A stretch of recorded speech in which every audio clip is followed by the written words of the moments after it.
Hello dear students, एक बार फिर से आपका स्वागत है आपके प्यारे से यूट्यूब चैनल साइंस जंक्शन धीरज सर पर। और आज के इस वीडियो में हम लोग डिस्कस करने वाले हैं एक्सरसाइज 11.2 का। एक्सरसाइज 11.2 एग्जाम के व्यू से देखा जाए तो काफ़ी महत्वपूर्ण है और इसे बेहतरीन ढंग से समझाने की कोशिश करेंगे। उम्मीद करते हैं कि आप वीडियो के अंत तक बने रहिएगा। वन वीडियो शूट करेंगे, एक ही वीडियो शूट में एक्सरसाइज 11.2 को कंप्लीट कर देंगे, फिनिश कर देंगे और वेल तरीके से, वेल मेथड से जो है वो हम लोग उसे डिस्क्राइब करेंगे और खूब बढ़िया से जो है उसे समझेंगे। बाकी आपको जहाँ भी समस्या होगा तो आप कमेंट सेक्शन में ज़रूर पूछिएगा। बाकी जो ऑफलाइन कांटेक्ट कर सकते हैं तो वो ऑफलाइन कांटेक्ट कीजिएगा इंस्टीट्यूशन में। इंस्टीट्यूशन जो है वो सुबह 6 बजे से लेकर के और शाम के 4 बजे तक खुला रहता है, आपको तो पता ही है। तो आपको जिस भी टॉपिक में समस्या हो आप क्लास में भी कांटेक्ट कर सकते हैं, डिस्कस कर सकते हैं, जैसा कि बच्चे कर भी रहे हैं। क्योंकि एग्ज़ाम नज़दीक है तो ध्यान लगा करके पढ़ना ज़रूरी है और एक एक कंसेप्ट और एक एक फैक्ट को समझना भी ज़रूरी है। तो ज़्यादा समय न लेते हुए स्टार्ट करते हैं एक्सरसाइज 11.2 के क्वेश्चंस को सॉल्व करना। तो स्टार्ट करते हैं बच्चों, 11.2 है ना। एक्सरसाइज 11.2 का जो है वो पहला क्वेश्चन है आपके सामने है। दर्शाइए कि दिक् कोसाइन, तो दिक् कोसाइन अलग अलग जो है वो यहाँ पर दिया हुआ है। दिक् कोसाइन को किससे सूचित करते हैं? LMN से, है ना। तो दिक् कोसाइन जो है वो यहाँ पर ये दिखाया गया है एक, और फिर यहाँ से जो है वो दूसरा दिखाया गया है, और यहाँ से जो है वो तीसरा। क्वेश्चन में ये दिया गया है कि 12/13 -3/13 और -4/13 जो है वो दिक् कोसाइन है ना। इसके बाद जो है वो 4/13, 12/13, 3/13 जो है वह दिक् कोसाइन है। 3/13 -4/13 और 12/13 जो है वो दिक् कोसाइन है। और ये तीन रेखाएं जो है वह परस्पर क्या है? लंबवत है। ये हमें जो है वो दर्शाना है। तो सबसे पहले तो अगर दो रेखाएं परस्पर लंबवत हो तो उसके लिए जो है वो सूत्र होता है L1 × L2 + M1 × M2 और प्लस N1 × N2 = 0। यदि, जो नियम है वो लिखते हैं, यदि दो रेखाएं परस्पर लंबवत हो, यदि दो रेखाएं परस्पर क्या हो? लंबवत हो। यदि दो रेखाएं परस्पर लंबवत हों तो L1 × L2 + M1 × M2 + N1 × N2 = 0। तो ऐसी स्थिति में हमें ये बताना है कि जो दिक् कोसाइन है वो दिक् कोसाइन परस्पर जो है वो तीन रेखाओं की है और ये तीनों जो है वो परस्पर लंबवत हैं। तो अगर हम यहाँ पर जो है वो इन्हें मान लें कि एक जो है वह AB रेखा है, दूसरी जो है वह CD रेखा है और तीसरी जो रेखा है वो EF है। तो इस आधार पर हम ये चीज़ देख सकते हैं कि ये तीनों परस्पर लंबवत कब होंगी? जब इन दो रेखाओं का जो दिक् कोसाइन है उसका गुणनफल का मान कितना आ जाए? 0 के बराबर आ जाए। तो ऐसी स्थिति में सबसे पहले तो हम यही चुन लेते हैं, है ना, कि रेखा कौन सी है। तो मान लेते हैं कि रेखाएं जो हैं, माना कि रेखाएं कौन कौन सी हैं? तो माना कि रेखाएं AB है, CD है और EF है। EF रेखाएं हैं। अतः अगर यह परस्पर लंब है ABCDEF तो क्या होगा? तो होगा कि AB अगर लंब है CD पर तो इसका मान 0 के बराबर होगा। अगर CD लंब है EF पर तो इसका मान भी 0 के बराबर होगा। और अगर AB EF पर लंब है, अगर AB किस पर लंब है? EF पर लंब है, तो इसका मान 0 होगा। इसलिए अब सबसे पहले जो है वो हम देखेंगे रेखा किसके लिए? तो रेखा AB और CD के लिए लिखेंगे, रेखा AB और CD के लिए, रेखा AB और CD के लिए। तो रेखा AB और CD के लिए क्या हो जाएगा?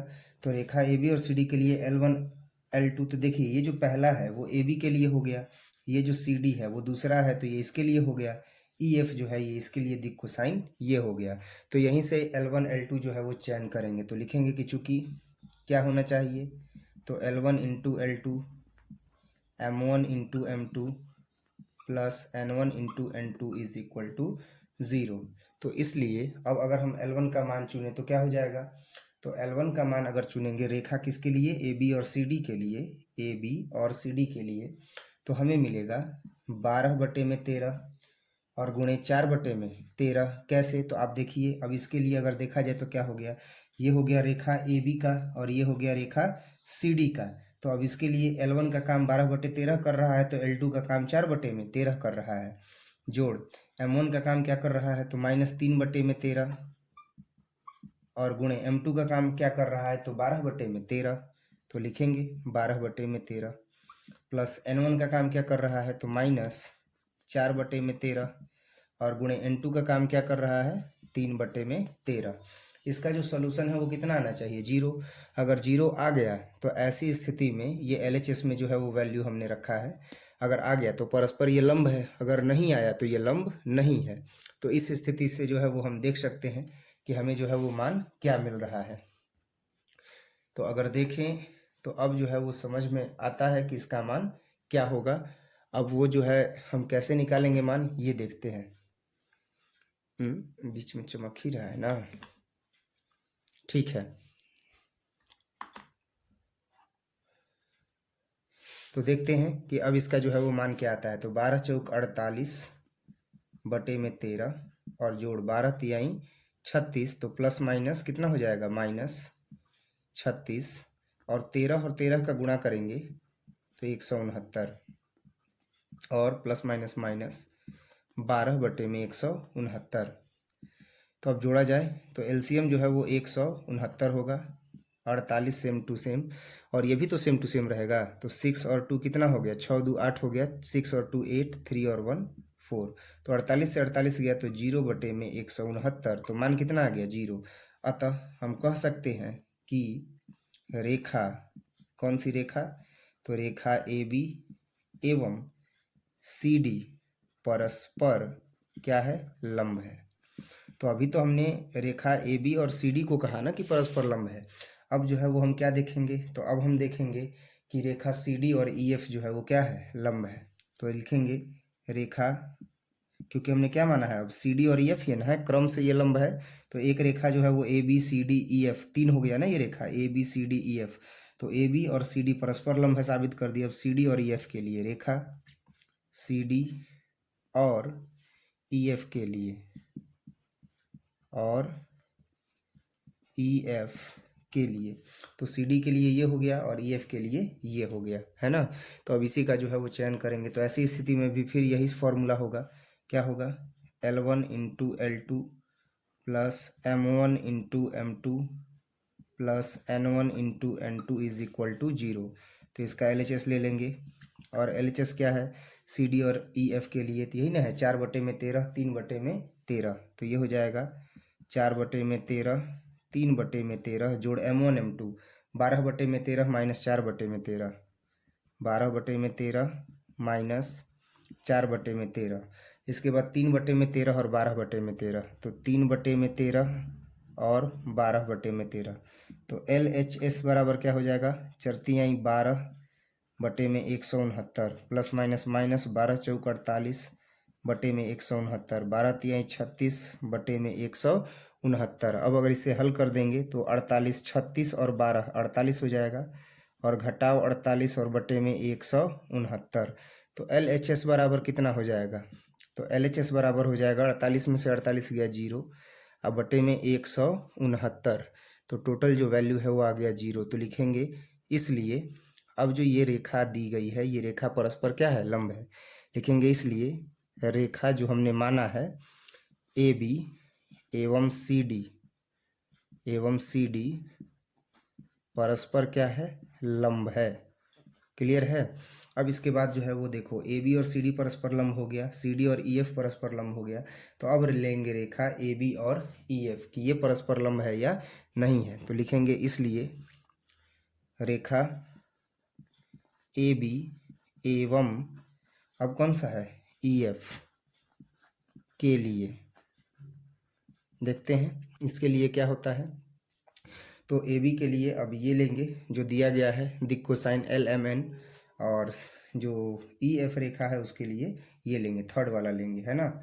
तो ये थर्ड वाला है यानी तीसरी रेखा के लिए है। अब इसके बाद जो है वो हम देखते हैं। तो रेखा ए बी के लिए 12/13 और 3/13 सूत्र यही रहेगा, है ना, इसमें कोई बदलाव नहीं होगा। लिखेंगे चूँकि L1 into L2 plus m1 into M2 plus n1 into N2 is equal to 0। तो अब इसके लिए जो है वो हम LHS ले लेंगे। तो LHS में L1 L2 12/13 3/13, तो 12/13 3/13, M1 M2 -3/13 तो हो जाएगा -3/13, और गुणे कितना हो गया तो -4/13, तो ये हो गया -4/13। अब प्लस -4/13 और फिर हो जाएगा 12/13, तो 12/13। क्लियर है। अब ये जैसे ही हम मान रखेंगे तो यहाँ पर हमें क्या मिलेगा, हमें पहला जो मान मिला वो मिला 12/13 3/13। इसके बाद क्या है तो -3/13 और -4/13।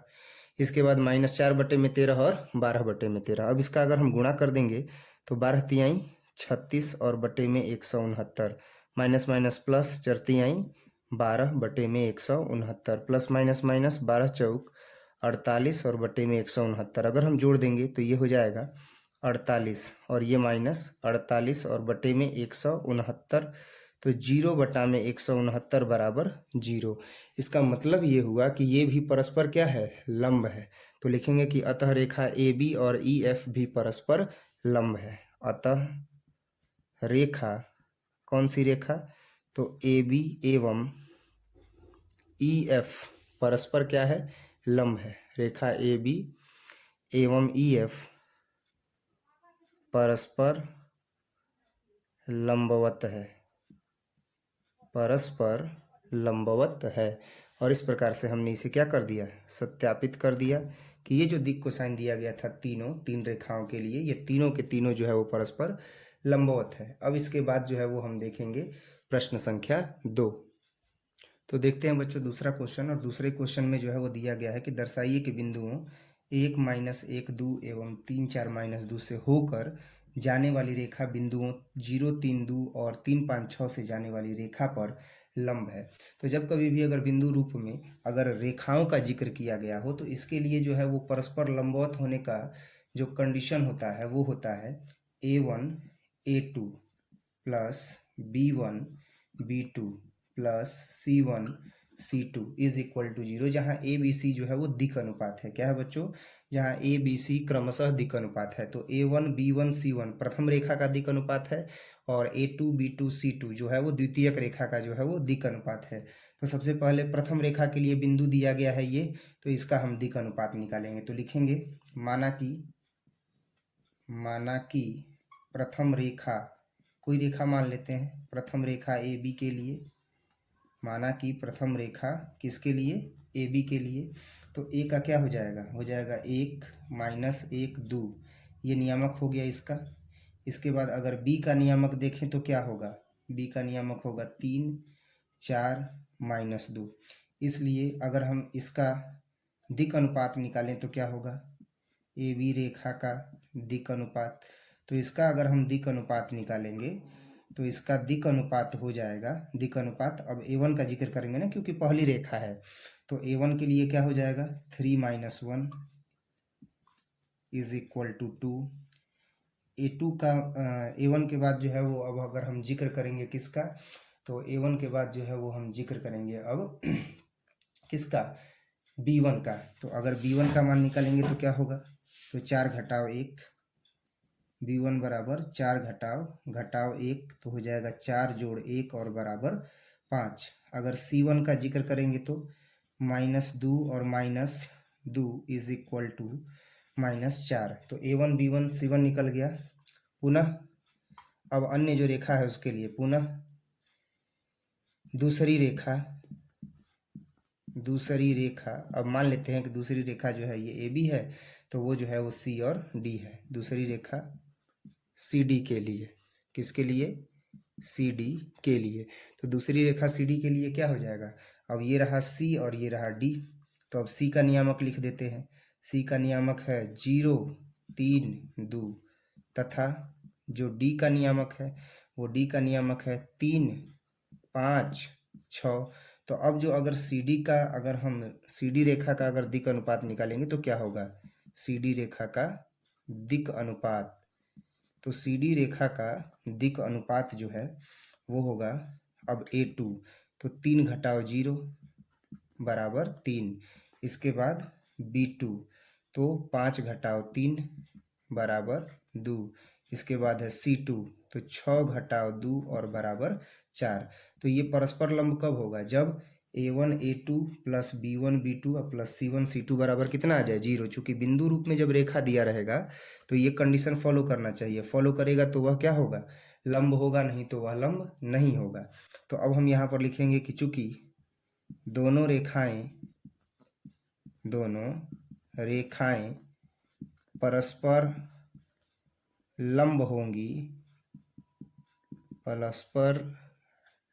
लंब होंगी यदि क्या होगा? तो A1 into A2 plus B1 into B2 अब plus C1 into C2 is equal to 0। तो A1 का मान कितना है? 2 है। A2 का मान कितना है? 3 है। B1 का मान कितना है? 5 है। B2 का मान कितना है? 2 है। C1 का मान कितना है? -4 है। और C2 का मान कितना है? +4 है। और हमने इसका मान जो है वो रखा LHS में। तो 2 तिहाई 6 हो जाएगा और 5 दूनी के 10 प्लस माइनस माइनस 16।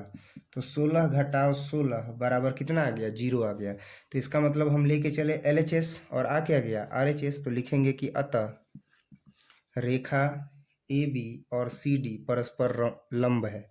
अतः रेखा AB तथा CD परस्पर क्या है? तो परस्पर लंब है। और इस तरीके से हमने इसे साबित कर दिया कि ये जो दोनों रेखाएं हैं, जो दोनों रेखाओं के ये नियामक दिए गए हैं, ये पहली रेखा का नियामक और ये दूसरी रेखा का नियामक, ये परस्पर क्या है? लंब है। और इसके बाद अब हम देखेंगे क्वेश्चन नंबर 3। तीसरा प्रश्न देखते हैं बच्चों। और तीसरा प्रश्न है जो दिया गया है कि दर्शाइए कि बिंदुओं, तो बिंदु ये पहला है, ये दूसरा है, से होकर जाने वाली रेखा बिंदुओं -1 -2 1 और 1 2 5 से जाने वाली रेखा के क्या है? समांतर है। तो इससे स्पष्ट होता है ना कि ये एक अलग जो है वो रेखा का जो है वो नियामक दिया है और यहाँ पर एक अलग दिया है। ऐसी स्थिति में हमें ये बताना है कि ये परस्पर जो है वो रेखाएं क्या हैं? समांतर हैं, यानी दोनों रेखाएं समांतर हैं। तो सबसे पहले तो हम मान लेते हैं कि एक रेखा जो है वह A और B है, दूसरी जो है वो C और D है। तो मान लेते हैं, माना कि पहली रेखा कौन सी है? तो पहली रेखा जो है वह AB है तथा दूसरी रेखा कौन सी है? तो दूसरी रेखा जो है वह CD है। दूसरी रेखा CD है। क्लियर है? तो पहली रेखा AB हो गई और दूसरी रेखा CD हो गई।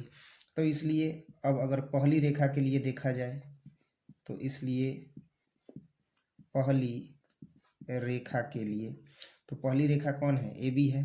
तो पहली रेखा AB के लिए लिखेंगे, क्या लिखेंगे? पहली रेखा AB के लिए। तो पहली रेखा AB के लिए क्या हो जाएगा? A का नियामक, तो A का जो नियामक है वो है 4 7 8। B का जो नियामक है वो है 2 3 और 4। इसलिए अगर हम इसका दिक् अनुपात निकालें तो इसका दिक् अनुपात क्या होगा? तो लिखेंगे, इसलिए रेखा AB का दिक् अनुपात, रेखा AB का दिक् अनुपात तो क्या हो जाएगा? तो दिक् अनुपात इसका A1 होगा, तो होगा 2 घटाओ 4 बराबर -2। इसके बाद होगा A1 के बाद B1, तो B1 क्या हो जाएगा? तो y2 और घटाओ y1, यानी 3 और घटाओ 7, तो कितना हो जाएगा? -4 हो जाएगा। इसके बाद क्या चाहिए? C1, तो C1 क्या हो जाएगा? 4 और घटाओ 8, 4 और घटाओ 8, तो ये कितना आ गया? -4 आ गया। तो इस तरीके से जो है वो हमने यहाँ पर इसका जो है वो मान निकाल लिया कि इसका जो है वह दिक् अनुपात -2 है, -4 है और -4 है। अब इसके बाद बात करते हैं कौन? तो रेखा, पहली रेखा हो गई AB। अब रेखा किसका बात करेंगे? CD का। तो लिखेंगे, इसलिए रेखा CD के लिए, इसलिए रेखा CD के लिए, तो रेखा CD के लिए क्या हो जाएगा? तो रेखा CD के लिए अब C का नियामक लिखेंगे, तो C का नियामक है -1 -2 1 तथा D का नियामक है 1 2 5। इसलिए रेखा CD का दिक् अनुपात, रेखा CD का दिक् अनुपात, तो रेखा CD का दिक् अनुपात अगर निकालेंगे तो अब यहाँ मिलेगा A2 B2 C2।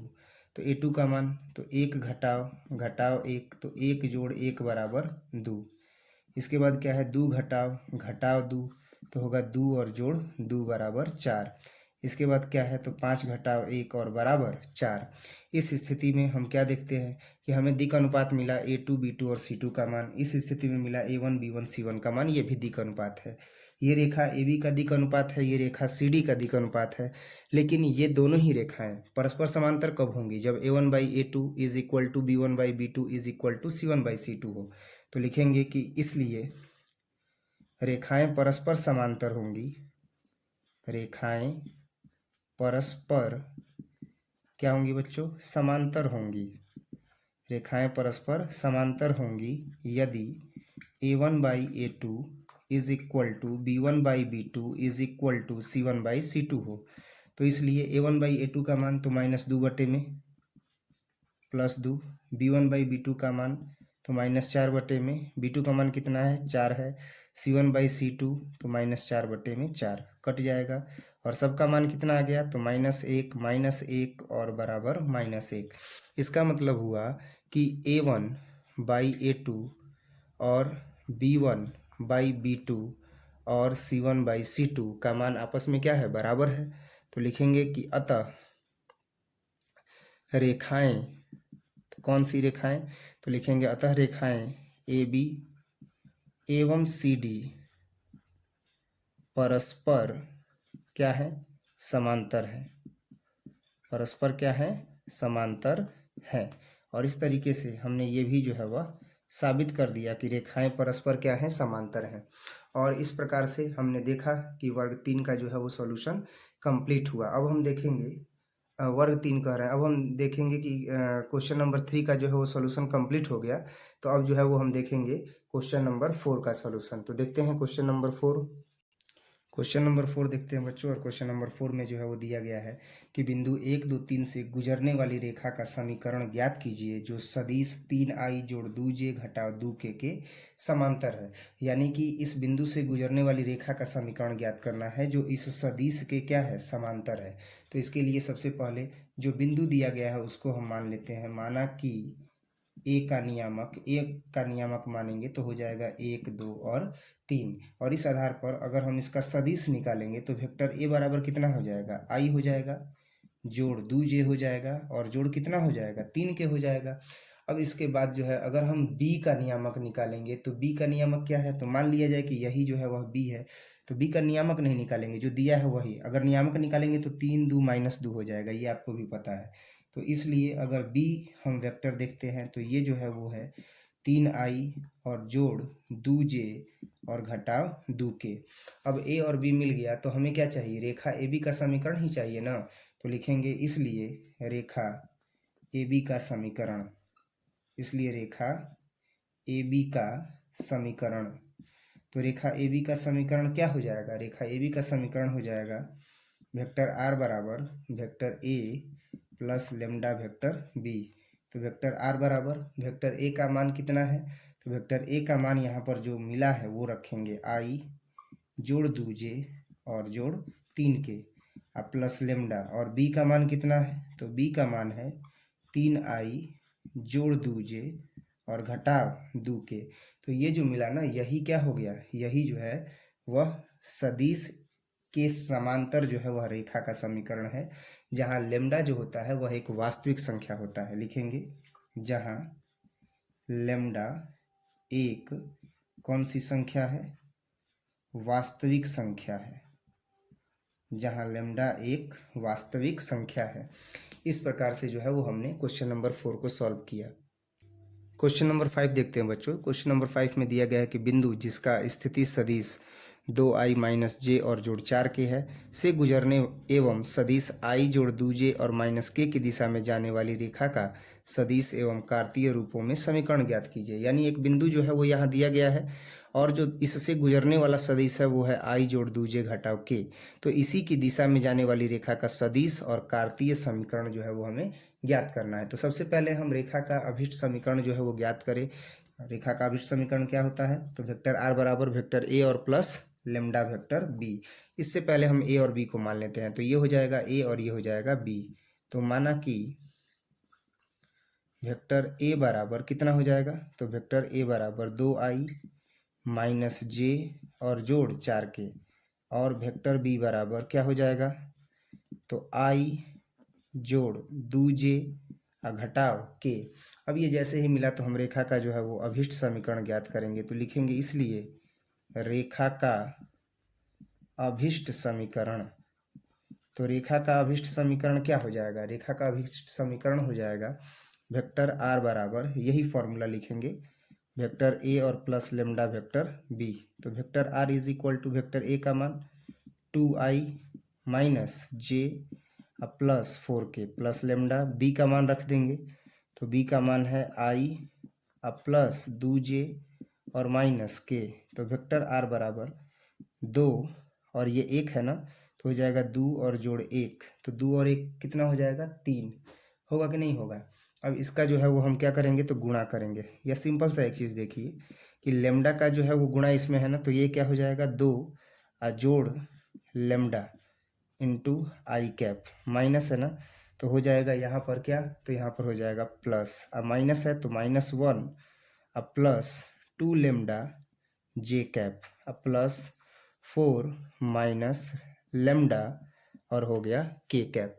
इस आधार पर हमने जो है यहाँ पर इसका अभिष्ट समीकरण ज्ञात कर दिया। अब हमें क्या चाहिए, तो अब हमें चाहिए इसका कार्तीय रूप का समीकरण। तो लिखेंगे इसलिए कार्तीय रूप समीकरण, इसलिए कार्तीय रूप समीकरण। तो कार्तीय रूप समीकरण क्या हो जाएगा, कार्तीय रूप समीकरण हो जाएगा x minus x1, x minus क्या हो जाएगा, x माइनस x1, तो x माइनस x1 लिखेंगे, और इसके बाद y हो जाएगा a।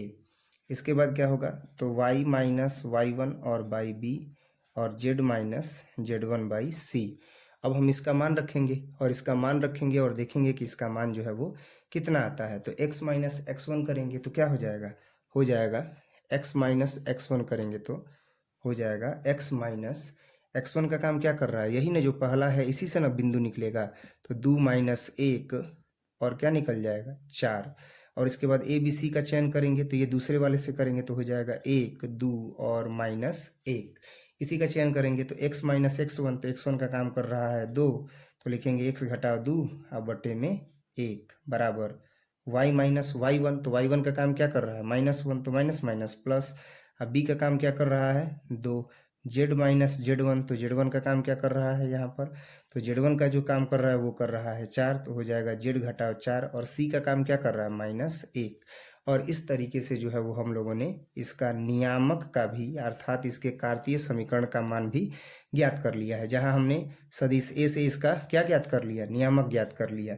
जैसे आप देखिए ना यहाँ पर दिया था ना इस क्वेश्चन में 1 2 3, ये जो है वो सदिश यहाँ पर जो है वो सदिश से जो नियामक ज्ञात किया, तो यहाँ देखिए नियामक से क्या ज्ञात कर लिया गया, नियामक से जो है वो सदिश ज्ञात कर लिया गया 1i 2j और 3k। तो वैसे ही यहाँ सदिश दिया है तो इससे हमने इसका बिंदु ज्ञात कर लिया, ठीक है, और ए बी सी का मान ज्ञात कर लिया, और इस तरह से क्वेश्चन नंबर 5 भी जो है वो कंप्लीट हुआ। अब हम देखेंगे क्वेश्चन नंबर 6। क्वेश्चन नंबर 6 का जो है वो सॉल्यूशन देखेंगे बच्चों। क्वेश्चन नंबर 6 जो है वो है कि उस रेखा का कार्तीय समीकरण ज्ञात कीजिए जो बिंदु -2 4 -5 से जाती है और इतना के समांतर है। यानी ये भी जो है वो कार्तीय समीकरण दिया गया है रेखा का ही, और इसी के समांतर है। एक तो इसका रेखा का कार्तीय बिंदु जो है वो दिया गया है कि इस बिंदु से जाती है, और दूसरा ये जो है वो रेखा का समीकरण दिया है कि ये बताना है कि यह इसके समांतर है। क्लियर है। तो इसके लिए जो है वो हम सबसे पहले जो बिंदु दिया है वो लिखेंगे यहाँ पर। तो लिखेंगे दिया गया बिंदु, दिया गया बिंदु। तो दिया गया बिंदु क्या है, तो दिया गया जो बिंदु है उसका नियामक है -2 4 और -5। रेखा का कार्तीय समीकरण क्या है, तो रेखा का कार्तीय समीकरण, तो रेखा का जो कार्तीय समीकरण है वो है x जोड़ 3 बटे में 3, y घटाव 4 बटे में 5 और z जोड़ 8 और बटे में 6। और ये जो है वो किसका समीकरण है, तो कार्तीय समीकरण है। तो कार्तीय समीकरण के लिए क्या होता है, कार्तीय समीकरण के लिए अगर देखा जाए तो यहाँ पर हो जाएगा x घटाव x1 बाई a, y घटाव y1 और बाई b, जेड घटाओ Z1 और बाई सी। तो ए बी सी क्या होता है, दिक् अनुपात होता है। तो यहाँ पर ए बी और सी जो है वो हम चुन लेंगे, अर्थात दिक् अनुपात चुन लेंगे। लिखेंगे इसलिए दिक् अनुपात बराबर, तो दिक् अनुपात क्या हो जाएगा, दिक् अनुपात हो जाएगा 3 5 6। तो लिखेंगे 3 5 6। जैसे ही 3 5 6 आया तो अब हम यहाँ पर क्या करेंगे, ये दिक् अनुपात मिल गया तो अब इसका जो है वो हम लोग कार्तीय समीकरण ज्ञात कर देंगे। तो लिखेंगे इसलिए रेखा का कार्तीय समीकरण, इसलिए रेखा का कार्तीय समीकरण, कार्तीय समीकरण तो किस रेखा का, जो इस बिंदु से गुजरती है, जो -2 4 -5 से गुजरती है। किससे गुजरती है, तो जो -2 4 -5 से गुजरती है। तो इसके लिए अब क्या करेंगे, तो इसके लिए जो है वो फॉर्मूला लिखेंगे। क्या है फॉर्मूला, x माइनस x1, तो हो जाएगा x माइनस x1 का काम -2 कर रहा है ना, तो माइनस माइनस क्या हो जाएगा बच्चों, माइनस माइनस हो जाएगा प्लस। तो x माइनस x1 अब बाई ए, तो a का काम क्या कर रहा है, a का मतलब दिक् अनुपात क्या कर रहा है 3, तो ये हो जाएगा 3। फॉर्मूला यही अप्लाई कर रहे हैं। अब हो जाएगा बराबर y माइनस y1, तो y same to same minus y1 तो 4, अब बटे में कितना हो जाएगा b, तो b का काम 5 कर रहा है। इसके बाद है क्या, तो इसके बाद है z माइनस Z1, तो z का क्या है मान, तो z का मान है -5। Z1 का काम क्या कर रहा है, तो Z1 का अगर हम काम देखें यहाँ पर तो 1 मिनट, z माइनस Z1 है ना जी, तो z हो गया, अब माइनस Z1 का काम -5 कर रहा है, तो हो जाएगा z और +5। अब बटे में कितना हो जाएगा c, a b और c, तो c का काम क्या कर रहा है 6, तो ये हो गया 6। यही रेखा का जो है वो क्या हो जाएगा, यही रेखा का कार्तीय समीकरण हो जाएगा, और यही जो है वो क्या हो गया, इसका आंसर हो गया। अब जो है वो हम देखेंगे क्वेश्चन नंबर 7। क्वेश्चन नंबर 7 में जो है वो दिया गया है रेखा का कार्तीय समीकरण, और इस रेखा के कार्तीय समीकरण से ही इसका सदिश समीकरण जो है वो ज्ञात करना है। तो इसका सदिश समीकरण ज्ञात करना है तो सबसे पहले तो हम बिंदु ज्ञात करेंगे कि आखिर यह किस बिंदु से होकर के जाता है। तो जैसे हमने यहाँ पर बिंदु कैसे ज्ञात किया, तो x माइनस x1 तो ये बिंदु था, यानी कि इस रेखा के कार्तीय समीकरण में जो ये टर्म आ रहा है वो क्या है, तो वो बिंदु है। तो अगर ये x minus x1 y minus y1 z minus z1 है, इसका मतलब क्या हुआ कि यहाँ पर हमेशा माइनस होगा। तो ये -2 4 और -5 इसका बिंदु है कि नहीं है, तभी ना माइनस माइनस प्लस हो गया यहाँ पर, ये तो माइनस होना चाहिए था।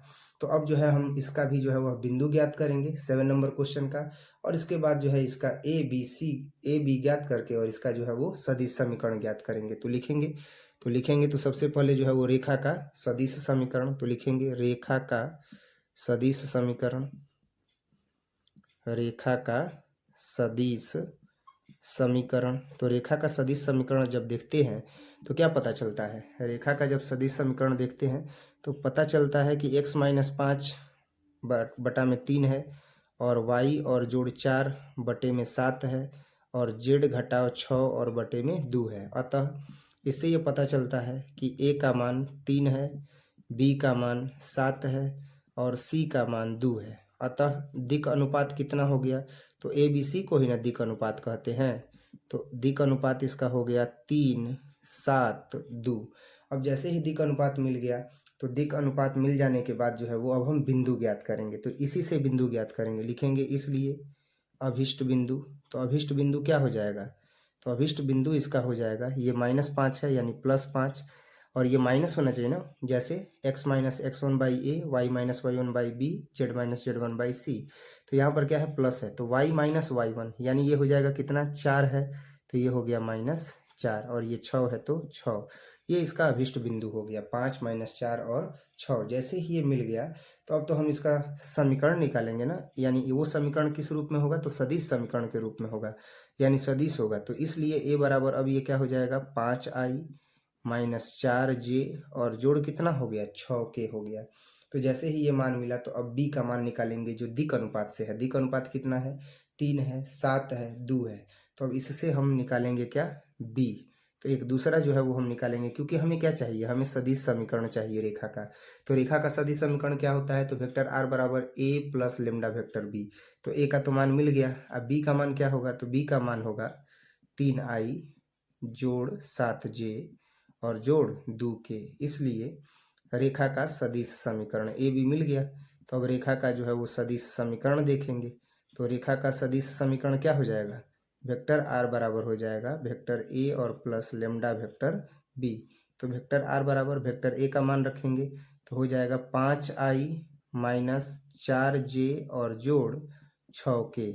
अब plus lambda same to same B का मान कितना हो जाएगा, तो बी का मान जो है वो रखेंगे तो हो जाएगा 3i जोड़ 7j और जोड़ कितना हो जाएगा 2k। तो वेक्टर आर बराबर कितना हो जाएगा, ये 3 लेमडा ना हो जाएगा, गुणा होगा तो 5 जोड़ 3 लेमडा आई कैप प्लस -4 है ना, तो -4 और जोड़ 7 लेमडा जे कैप और जोड़ 6 जोड़ 2 लेमडा 6 जोड़ 2 लेमडा के कैप। और इस तरीके से जो है वो हमने इसका क्या निकाल दिया, तो हमने जो है इसका अब सदिश समीकरण निकाल दिया कि इसका सदिश समीकरण क्या होगा।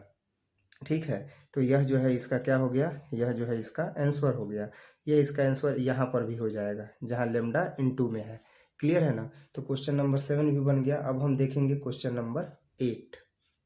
देखते हैं बच्चों अब क्वेश्चन नंबर 8। क्वेश्चन नंबर 8 जो है वो आपके सामने मैंने लिख दिया है कि मूल बिंदु और 5 - 2 3 से जाने वाली रेखा का सदिश और कार्तीय रूपों में समीकरण ज्ञात कीजिए।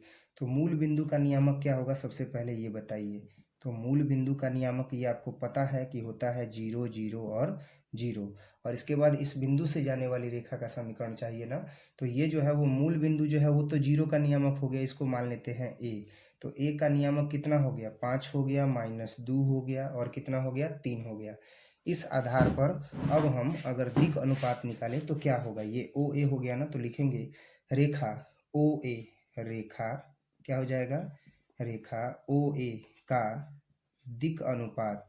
तो रेखा ओ ए का दिक् अनुपात क्या हो जाएगा, 5 में से 0 जाएगा 5, -2 में से 0 जाएगा -2, 3 में से 0 जाएगा 3, ये इसका दिक् अनुपात हो गया। इसलिए अगर हम रेखा का समीकरण निकालें तो उसके लिए ए और बी की ज़रूरत होगी। तो लिखेंगे इसलिए ए, तो ए अब तो इसी से बनेगा ना। तो 0 इंटू आई क्या हो जाएगा, 0 इंटू आई कैप, 0 इंटू जे कैप और प्लस 0 इंटू के कैप, तो प्लस 0 इंटू के कैप। तो कितना आ गया 0, यानी कि वेक्टर ए बराबर आ गया 0।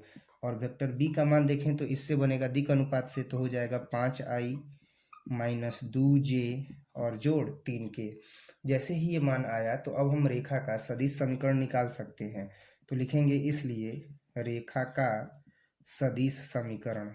तो रेखा का सदिश समीकरण अभी पिछले प्रश्न भी जो है वो बनाए हैं कि वेक्टर आर बराबर ए और प्लस लेमडा वेक्टर बी होगा। तो इस स्थिति में अगर हम आर का मान निकालें, सदिश समीकरण निकालें, तो क्या हो जाएगा, ए प्लस लेमडा वेक्टर बी, तो ये हो गया 0 और प्लस लेमडा और वेक्टर बी, तो वेक्टर बी का मान कितना है, 5i है, -2j है और जोड़ कितना है 3k है। तो अब इसको जब अगर हम गुणा कर दें तो हमें क्या मिलेगा, तो वेक्टर आर बराबर मिलेगा 5 lambda I cap, 2 lambda J cap और जोड़ 3 लेमडा के कैप। और इस तरीके से जो है वो हमने इसका क्या निकाल दिया, तो इसका सदिश समीकरण निकाल दिया। अब अगर हमें इसका कार्तीय समीकरण निकालना होगा तो क्या करेंगे, तो लिखेंगे इसलिए कार्तीय समीकरण। तो रेखा का अगर कार्तीय रेखा समीकरण ज्ञात करना हो तो इसके लिए सूत्र क्या होता है, x - x1 by A, y - y1 by B और z - z1 बाई सी होता है ना। तो अब इसका मान रखेंगे तो बिंदु जो दिया है वो रखेंगे ना। तो बिंदु इसका क्या है, बिंदु तो इसका 0 0 है, मूल बिंदु से होकर के गुजरता है। अब दिमाग में आ रहा होगा कि ये बिंदु क्यों नहीं रख रहे हैं, ये भी तो बिंदु दिया गया है। नहीं, मूल बिंदु और 5 - 2 3 से जाने वाली रेखा का सदिश और कार्तीय समीकरण चाहिए। तो ये जो 5 - 2 और 3 है, यही रेखा ओ ए का क्या हो गया है, दिक् अनुपात। और हमें क्या चाहिए, बिंदु। तो ए बी सी के जगह पर ये रखेंगे और बिंदु के जगह पर 0 0 0। तो क्या हो जाएगा, x और -0 बाई ए, तो ए का काम कर रहा है 5, y -0 और b का काम क्या कर रहा है, -2, z -z1, तो z1 का काम क्या कर रहा है, तो z1 का जो काम कर रहा है वो कर रहा है 0, तो ये हो गया 0। और c का काम क्या कर रहा है 3, तो ये हो गया 3। इस तरीके से अगर हम देखें तो हमें यहाँ पर जो है वो आंसर मिल गया है। और क्या मिला है वो, तो ये मिला है कि x/5 ये क्या हो जाएगा, तो -y/2 और ये क्या हो जाएगा तो z/3। और इस तरीके से हमने इस रेखा का जो है वो कार्तीय समीकरण भी क्या कर दिया, ज्ञात कर दिया। रेखा का सदिश समीकरण और रेखा का कार्तीय समीकरण। अब जो है वो हमें चाहिए अगला प्रश्न का सॉल्यूशन। तो अगला प्रश्न जो है वो दिया गया है कि बिंदु है, यहाँ पर बिंदु दिया है ना कि बिंदु 3-2-5 और 3-2-6 से गुजरने वाली रेखा का सदिश तथा कार्तीय रूपों में समीकरण को प्राप्त करें। यानी इसके लिए भी जो है वो सदिश का जो है वह कार्तीय रूप में समीकरण चाहिए और साथ ही साथ सदिश रूप में समीकरण चाहिए। तो सबसे पहले तो हम मान लेते हैं कि इसका जो है वो नियामक जो दिया गया है उसके अनुसार इसका दिक् अनुपात क्या होगा। तो दिक् अनुपात मान लेंगे तो A, B और C हो जाएगा। और इसके बाद जो है वो हम दिक् अनुपात निकाल करके और इसका सदिश और अदिश जो है वो समीकरण ज्ञात करेंगे। लेकिन उससे पहले भी अगर हम देखें तो हमें क्या चाहिए, तो हमें चाहिए A और B का मान। तो A और B का मान जो है वो हम ज्ञात करेंगे। तो A और B के मान को ज्ञात करने के लिए अगर हम देखें तो सबसे पहले जो यहाँ दिया गया है, क्या दिया गया है, बिंदु 3-2 और -5, इसको सदिश रूप में बदलेंगे। तो सबसे पहले तो मान लेते हैं कि एक रेखा है जिसका नियामक जो है वह ये है और वह इस बिंदु से गुजरती है और गुजरने वाली इसी रेखा का सदिश और कार्तीय रूप में समीकरण चाहिए। तो मान लेते हैं,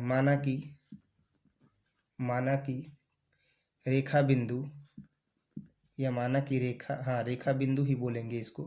माना कि रेखा बिंदु A है जो 3-2-5 और क्या है, तो और है B 3 है, -2 है और -6 है से गुजरती है। तो अगर इससे यह गुजरती है तो क्या होगा, गुजरती है। तो इसलिए अगर हम A माने तो A का मान कितना हो जाएगा, 3i -2j ±−5k। और इसी प्रकार से अगर हम दिक् अनुपात निकालें इन बिंदुओं का तो क्या होगा, तो दिक् अनुपात अगर निकालेंगे तो दिक् अनुपात से जो निकलेगा उसी से हम B ज्ञात करेंगे। तो लिखेंगे दिक् अनुपात, तो एक तो A मिल गया। दिक् अनुपात का अगर चर्चा किया जाए तो दिक् अनुपात में A बराबर क्या हो जाएगा, तो x2 - x1 तो हो जाएगा 0, y2 - y1 तो -2 में से -2 घटा देंगे तो 0, z2 - z1 तो ये हो जाएगा -1। तो इस आधार पर जो है वो हमें यहाँ पर इसका दिक् अनुपात मिल गया है। दिक् अनुपात कैसे, फिर से देखते हैं। तो x2 - x1 तो 3 में से 3 गया तो आ गया 0, y2 - y1 तो -2 में से -2 गया तो आ गया 0, और z2 - z1 तो -6 प्लस, तो -6 में से +5 गया तो बचा -1। और इस तरीके से जो है वो हम दिक् अनुपात इसका ज्ञात कर लिए कि दिक् अनुपात इसका क्या है, तो 0 है और -1 है। क्लियर है। तो ये जो है इसका दिक् अनुपात निकल गया। तो जब इसका दिक् अनुपात निकल गया तो हम तो आसानी से जो है वो इसका क्या निकाल सकते हैं हम आसानी से जो है अब इसका हम जो है वो वैल्यू फाइंड कर सकते हैं B का। तो अब हम लिखेंगे B बराबर 0 × i cap plus 0 × j cap minus 1 और इंटू कितना हो जाएगा, k कैप हो जाएगा। इस आधार पर अगर हम देखें तो यहाँ पर जो बिंदु दिया है 3 -2 और -6, तो हमें यहाँ पर -1 k कैप ही मिलेगा। ठीक है। तो अब यहाँ पर वेक्टर B बराबर क्या हो जाएगा, तो हो जाएगा ये माइनस था तो प्लस माइनस माइनस तो हो जाएगा k कैप। क्लियर है ना, क्योंकि ये -6 है ना, तो -6 में से जब हम -5 को घटाएंगे तो माइनस माइनस प्लस होगा तो ये आ जाएगा -1, तो ये आ गया k कैप। अब हमें इसका जो है वो सदिश समीकरण चाहिए, तो लिखेंगे इसलिए रेखा का सदिश समीकरण। तो रेखा का सदिश समीकरण क्या हो जाएगा, तो रेखा का जो सदिश समीकरण है वो हो जाएगा, अब हम देखेंगे तो मिलेगा वेक्टर r बराबर वेक्टर a और प्लस लेमडा वेक्टर b। तो वेक्टर r बराबर a का मान कितना है, तो a का मान है 3i -2j और -5k जोड़ लेमडा। अब वेक्टर b का मान कितना है, तो k है, तो ये माइनस है ना, तो हो गया -k। तो हम यहाँ पर लिख देंगे इंटू -k कैप। अब ये जो मान मिला यही इसका क्या है, तो रेखा का जो है वो सदिश समीकरण है। अब जब रेखा का सदिश समीकरण मिल गया तो अब जो बिंदु है वो हम देखेंगे। तो बिंदु यहाँ पर क्या दिया है, यहाँ पर जो बिंदु दिया है वो -6 दिया है। तो जब बिंदु -6 दिया है क्वेश्चन में, तो -6 नहीं है जी, ये है +6 है ना। तो जब +6 होगा तो ये 6 अब माइनस माइनस +5, 6 5 11 ना हो जाएगा। तो ये हो जाएगा 11, तो 11 हो जाएगा, तो ये क्या हो जाएगा +11k हो जाएगा। तो इसका जो सदिश समीकरण होगा ना वो हो जाएगा लेमडा और इंटू 11k। क्लियर है। तो ये इसका जो है वो मान आ गया, कितना आ गया 3i-2j-5k plus lambda into 11k। अब जो इसका हमें कार्तीय समीकरण चाहिए वो हम लिखेंगे, तो लिखेंगे इसलिए रेखा का कार्तीय समीकरण, इसलिए रेखा का क्या चाहिए कार्तीय समीकरण, रेखा का कार्तीय समीकरण। तो रेखा का कार्तीय समीकरण क्या होगा, तो x minus x1/a, y minus y1/b, z minus z1/c।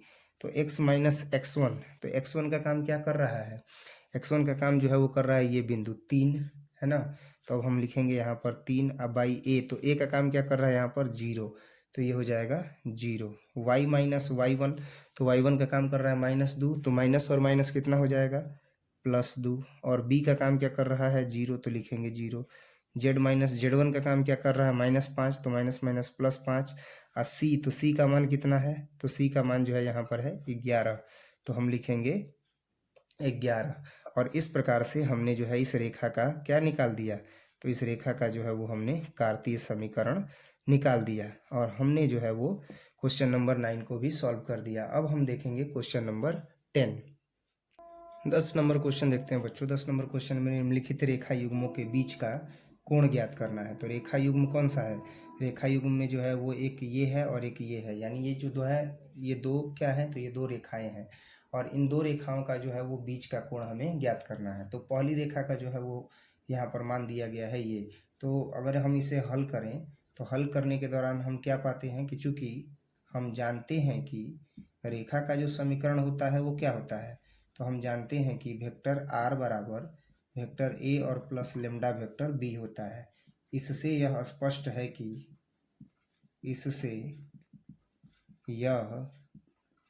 है कि अगर ये देखा जाए तो b1 हो जाएगा और ये देखा जाए तो b2। तो लिखेंगे वेक्टर b1 बराबर 3i जोड़ 2j और जोड़ 6k। अब वेक्टर b2 बराबर कितना हो जाएगा, तो i जोड़ 2j और जोड़ 2k। इसलिए अगर हमें इन दोनों ही रेखाओं के बीच का कोण चाहिए तो लिखेंगे इसलिए दोनों रेखाओं के बीच का कोण, दोनों रेखाओं के बीच का कोण, तो दोनों रेखाओं के बीच का कोण कितना हो जाएगा cos थीटा। तो cos थीटा बराबर कितना होता है, तो cos थीटा बराबर होगा मॉड में वेक्टर b1 वेक्टर b2 और मॉड में वेक्टर b1 और मॉड में वेक्टर b2। इस आधार पर अब जब हम इसका मान रख करके इसको सॉल्व करेंगे तो जो आएगा वही बीच का कोण हो जाएगा। तो b1 का काम क्या कर रहा है 3i 2j 6k और इंटू b2 का काम क्या कर रहा है i जोड़ 2j और जोड़ 2k। अब मॉड में b1 है तो मॉड में b1 है तो 3 का स्क्वायर 2 का स्क्वायर और क्या हो जाएगा 6 का स्क्वायर। फिर मॉड में b2 है तो हो जाएगा 1 का स्क्वायर और फिर 2 का स्क्वायर और 2 का स्क्वायर। और cos theta is equal to क्या हो जाएगा, तो cos theta is equal to गुणा करते हैं तो 3 एकम 3 और जोड़ 2 दूनी के 4 और जोड़ 6 दूनी के 12, क्योंकि i का मान 1 हो जाएगा, j का मान 1 और k का मान 1। लेकिन अंडर रूट में कितना हो जाएगा, तो 9 2 दूनी के 4 6 के 36, तो 9 और 2 दूनी के 4, तो 9 और 4 हो गया 13, 13 और 36, तो 13 और 36 हो गया 49। फिर अंडर रूट में कितना आ गया, तो 1 का स्क्वायर तो 1 2 दूनी के 4 और 2 दूनी के 4, तो 4 4 8 8 8 और 1 9, तो ये हो गया अंडर रूट 9। बाकी cos theta is equal to कितना आ गया, तो 12 4 16 16 और 3 19, तो ये हो जाएगा 19 और 7 7 49, तो 7 और ये हो जाएगा 3। और इस तरह हमने देखा कि cos थीटा बराबर कितना आ गया 19 और बटे में 21।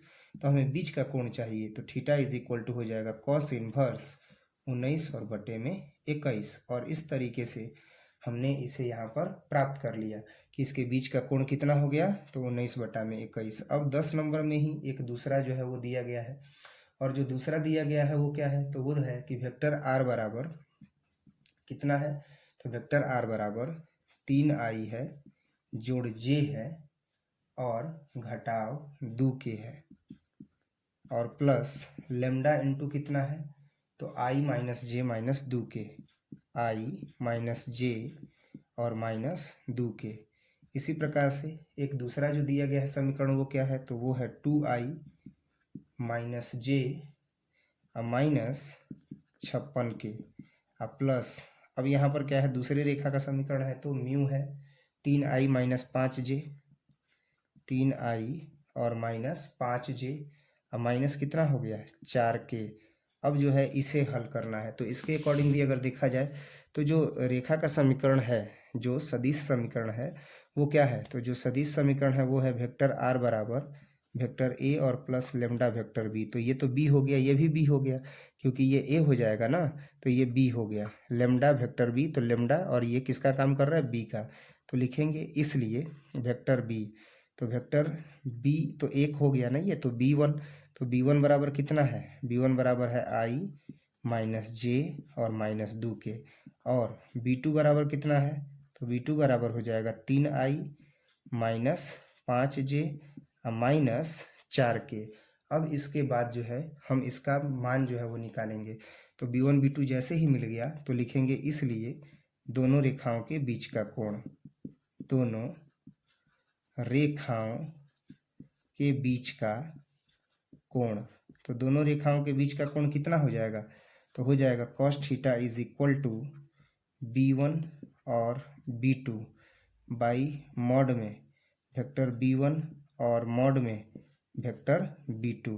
तो b1 इंटू बी करेंगे तो मान रखेंगे ना, तो cos theta is equal to कितना हो जाएगा, b1 का मान कितना है, b1 का मान है i minus J minus 2k और b2 का मान कितना है, तो 3i minus 5j minus 4k और बटा में कितना हो जाएगा, तो बटा में हो जाएगा अंडर रूट b1 का स्क्वायर, तो 1 का स्क्वायर माइनस 1 का स्क्वायर और फिर हो जाएगा माइनस 2 का स्क्वायर।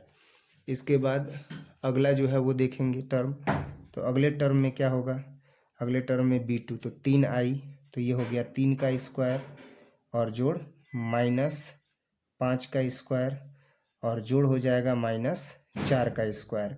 अब हम इसको हल कर देंगे, तो हल करेंगे तो गुणा करते हैं, गुणा करने पर कितना आता है, तो 3 एकम 3, तो हो जाएगा इसलिए cos थीटा बराबर, इसलिए cos थीटा बराबर 3 एकम 3 हो गया और 1 है और 5 है, तो ये कितना हो जाएगा, माइनस माइनस प्लस हो जाएगा, होगा कि नहीं होगा। तो अब जो है वो हम इसका क्या कर देंगे, गुणा कर देंगे, तो 3i 2j, 3i है ना, तो 3i ले लिया और उसके बाद जो है वो j है, तो हमने यहाँ पर क्या ले लिया, तो 3, ओह यहाँ पर i है, j है और 2k है, तो i है 3 या i यहाँ पर ना है, तो ये हो गया i माइनस जे और माइनस 2k है ना। तो ये जो है वो दूसरा क्वेश्चन था, तो इसमें जो है वो हमने लिया है i माइनस जे और माइनस 2k। इसके बाद b2 के जगह पर हमने क्या लिया, तो 3 माइनस 5 और 4k। अब जब हम इसका मान रखते हैं तो 3 एकम कितना हो गया 3 और उसके बाद कितना हो जाएगा, तो 3 एकम 3 और ये 5 है, तो 5 है तो क्या करेंगे, प्लस है तो प्लस, आइए माइनस 1 और माइनस 5, 5 एकम 5 और 2 है और 4 है तो 2 चौके 8 और माइनस माइनस प्लस। अब जब हम इसको हल करते हैं तो मान कितना आता है, 1 का स्क्वायर 1 का स्क्वायर और 2 का स्क्वायर, तो 2 दूनी के 4, 1 और 1 तो 6 ना आ गया, तो ये हो जाएगा अंडर रूट 6। अब इसको हल करते हैं, तो तितरी के 9, 50 25 और चरचऊ के 16, तो 16 9 25 और 25 आ गया अंडर रूट 50। और इस तरीके से हमने यहाँ पर cos थीटा का मान ज्ञात किया, तो हमें मिल गया cos theta is equal to कितना मिल गया, तो 16, 5 3 8 8 16 अंडर रूट 6 और अंडर रूट 50। अब जब हम इसको हल करते हैं तो मिलता है 5 3 8 cos थीटा बराबर 16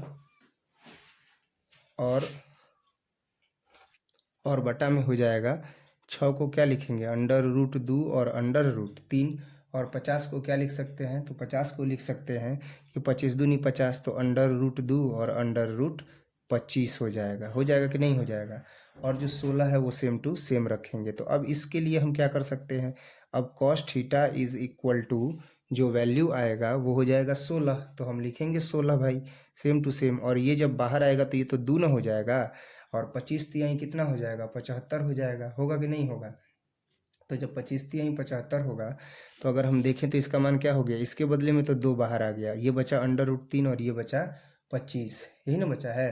तो ये 25 बचा है, तो यहाँ पर जो है वो हमने क्या किया, तो 25 में से 5 को भी बाहर निकाल देते हैं, 75 काहे करेंगे, 25 से 5 को बाहर निकाल दिया, इसके बदले में 2 बाहर निकाल दिया, तो यहाँ पर क्या बचा, यहाँ पर बचा √3, तो √3 कर दिया मॉड में सेम टू सेम।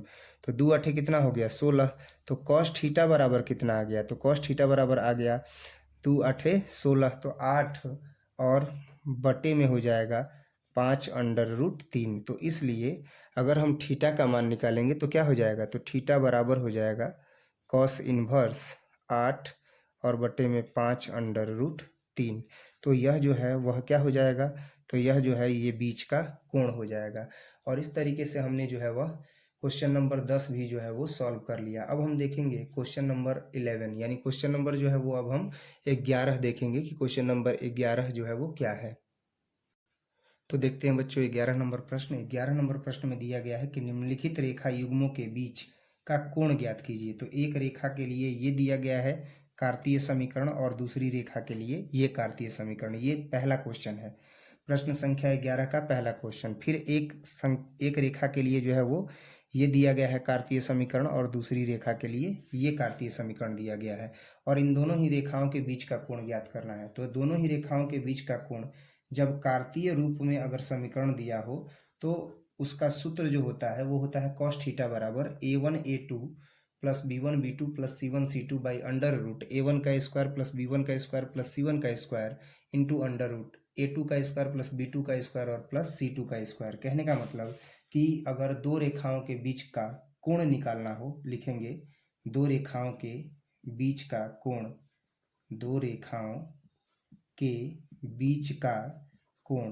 तो इस दो रेखाओं के बीच का कोण निकालने के लिए हमें एक चीज़ ध्यान देना होगा कि cos थीटा बराबर होता है a1 a2 plus b1 b2 plus c1 c2 under root a1 का स्क्वायर b1 का स्क्वायर c1 का स्क्वायर अंडर रूट a2 का स्क्वायर b2 का स्क्वायर और c2 का स्क्वायर। और इस प्रकार से हम जो है वो इसका मान निकाल सकते हैं cos थीटा का। लेकिन a1 a2 a3 क्या है, b1 b2 b3 क्या है, c1 c2 c3 क्या है, तो ये जो है वो दिक् अनुपात है। तो पहली रेखा का जो दिक् अनुपात होगा a1 b1 c1 और ये a2 b2 c2 हो जाएगा, क्योंकि इसके आधार पर हमने जो है वो सूत्र प्राप्त किया था और दिखाया भी था, इस पर यूज करके क्वेश्चंस को सॉल्व भी किया था कि x minus x1 by A, y minus y1 by B और z माइनस z1 और बाई सी, जहाँ ए बी सी क्या है, तो दिक् अनुपात है, ये बताए थे। तो इस आधार पर अगर हम देखें तो cos theta is equal to क्या हो जाएगा a1 a2, तो a1 ये है और a2 ये है, तो हो जाएगा 2 और गुणे -1 b1 b2 यानी 5 और गुणे 8 c1 c2 यानी -3 और गुणे 4 और अंडर रूट है क्या, तो a1 का स्क्वायर b1 का स्क्वायर c1 का स्क्वायर, तो a1 b1 c1 यही ना है जी। तो हो जाएगा 2 का स्क्वायर 5 का स्क्वायर और -3 का स्क्वायर। अब है a2 b2 c2, तो हो जाएगा -1 का स्क्वायर 8 का स्क्वायर मतलब 8 का स्क्वायर और प्लस 4 का स्क्वायर। अब cos theta is equal to क्या हो जाएगा, तो 2 एकम कितना हो गया 2, क्लियर है ना, 2 एकम 2, तो ये हो गया -2, अब 5 8 40 और 3 चौके 12। इसको जब सॉल्व करेंगे तो 2 दूनी के 4 50 25 और तितरी के 9 होगा ना, तो 9 और 4 13 और 25 कितना हो जाएगा 38। और सेम टू सेम इसको सॉल्व करेंगे तो 1 का स्क्वायर 1 8 28 64 4 चौके 16, तो 16 1 17 17 और 64 कितना हो जाएगा 81। अब cos theta is equal to कितना हो जाएगा, पहले इसको सॉल्व करते हैं, 40 है, अब 12 2 14, तो अब ये हो जाएगा 26, कितना हो जाएगा 12 है आ 2 कितना है 14, तो 12 2 14, अगर 40 में से 14 को घटा देंगे तो कितना आ जाएगा +26। अब बटा में 38 है, तो 38 सेम टू सेम रहेगा, है ना, और लेकिन ये 81 के बदला में 9, ये हो गया 38।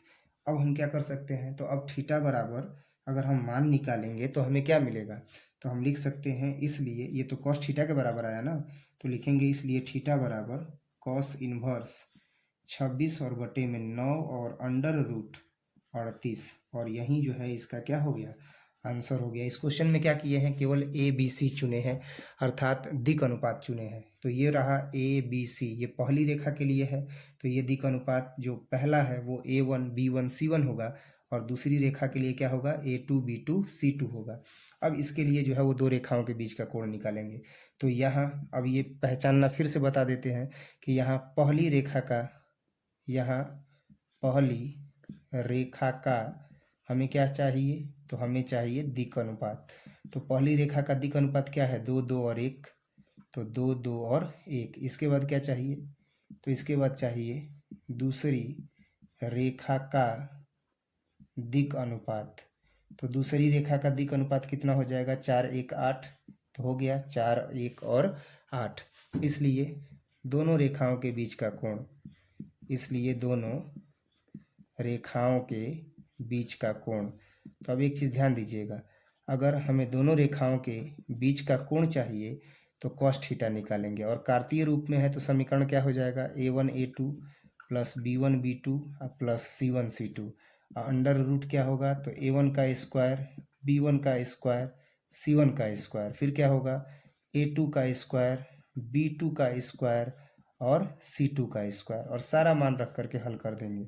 तो cos theta is equal to A1 A2, तो 2 गुणे 4, तो लिखेंगे 2 गुणे 4 जोड़ B1 B2 2 गुणे 1, तो हो जाएगा 2 गुणे 1, C1 C2 1 गुणे 8, तो हो जाएगा 1 गुणे 8, अंडर रूट A1 का स्क्वायर, B1 का स्क्वायर, C1 का स्क्वायर, तो हो जाएगा 2 का स्क्वायर, 2 का स्क्वायर, 1 का स्क्वायर, अंडर रूट, फिर क्या हो जाएगा A2 B2 C2, तो A2 B2 C2 यही ना है, तो हो जाएगा 4 का स्क्वायर, 1 का स्क्वायर और 8 का स्क्वायर। अब मान कितना आया, तो cos theta is equal to आ जाएगा 2 चौके 8, 2 एकम 2, 8 एकम 8, और ये 2 दूनी के 4, तो ये कितना हो जाएगा 2 दूनी के 4, 2 दूनी के 4 और 1, तो ये जो मान आ जाएगा वो आ जाएगा 4 और 4 8, 8 और 1 9।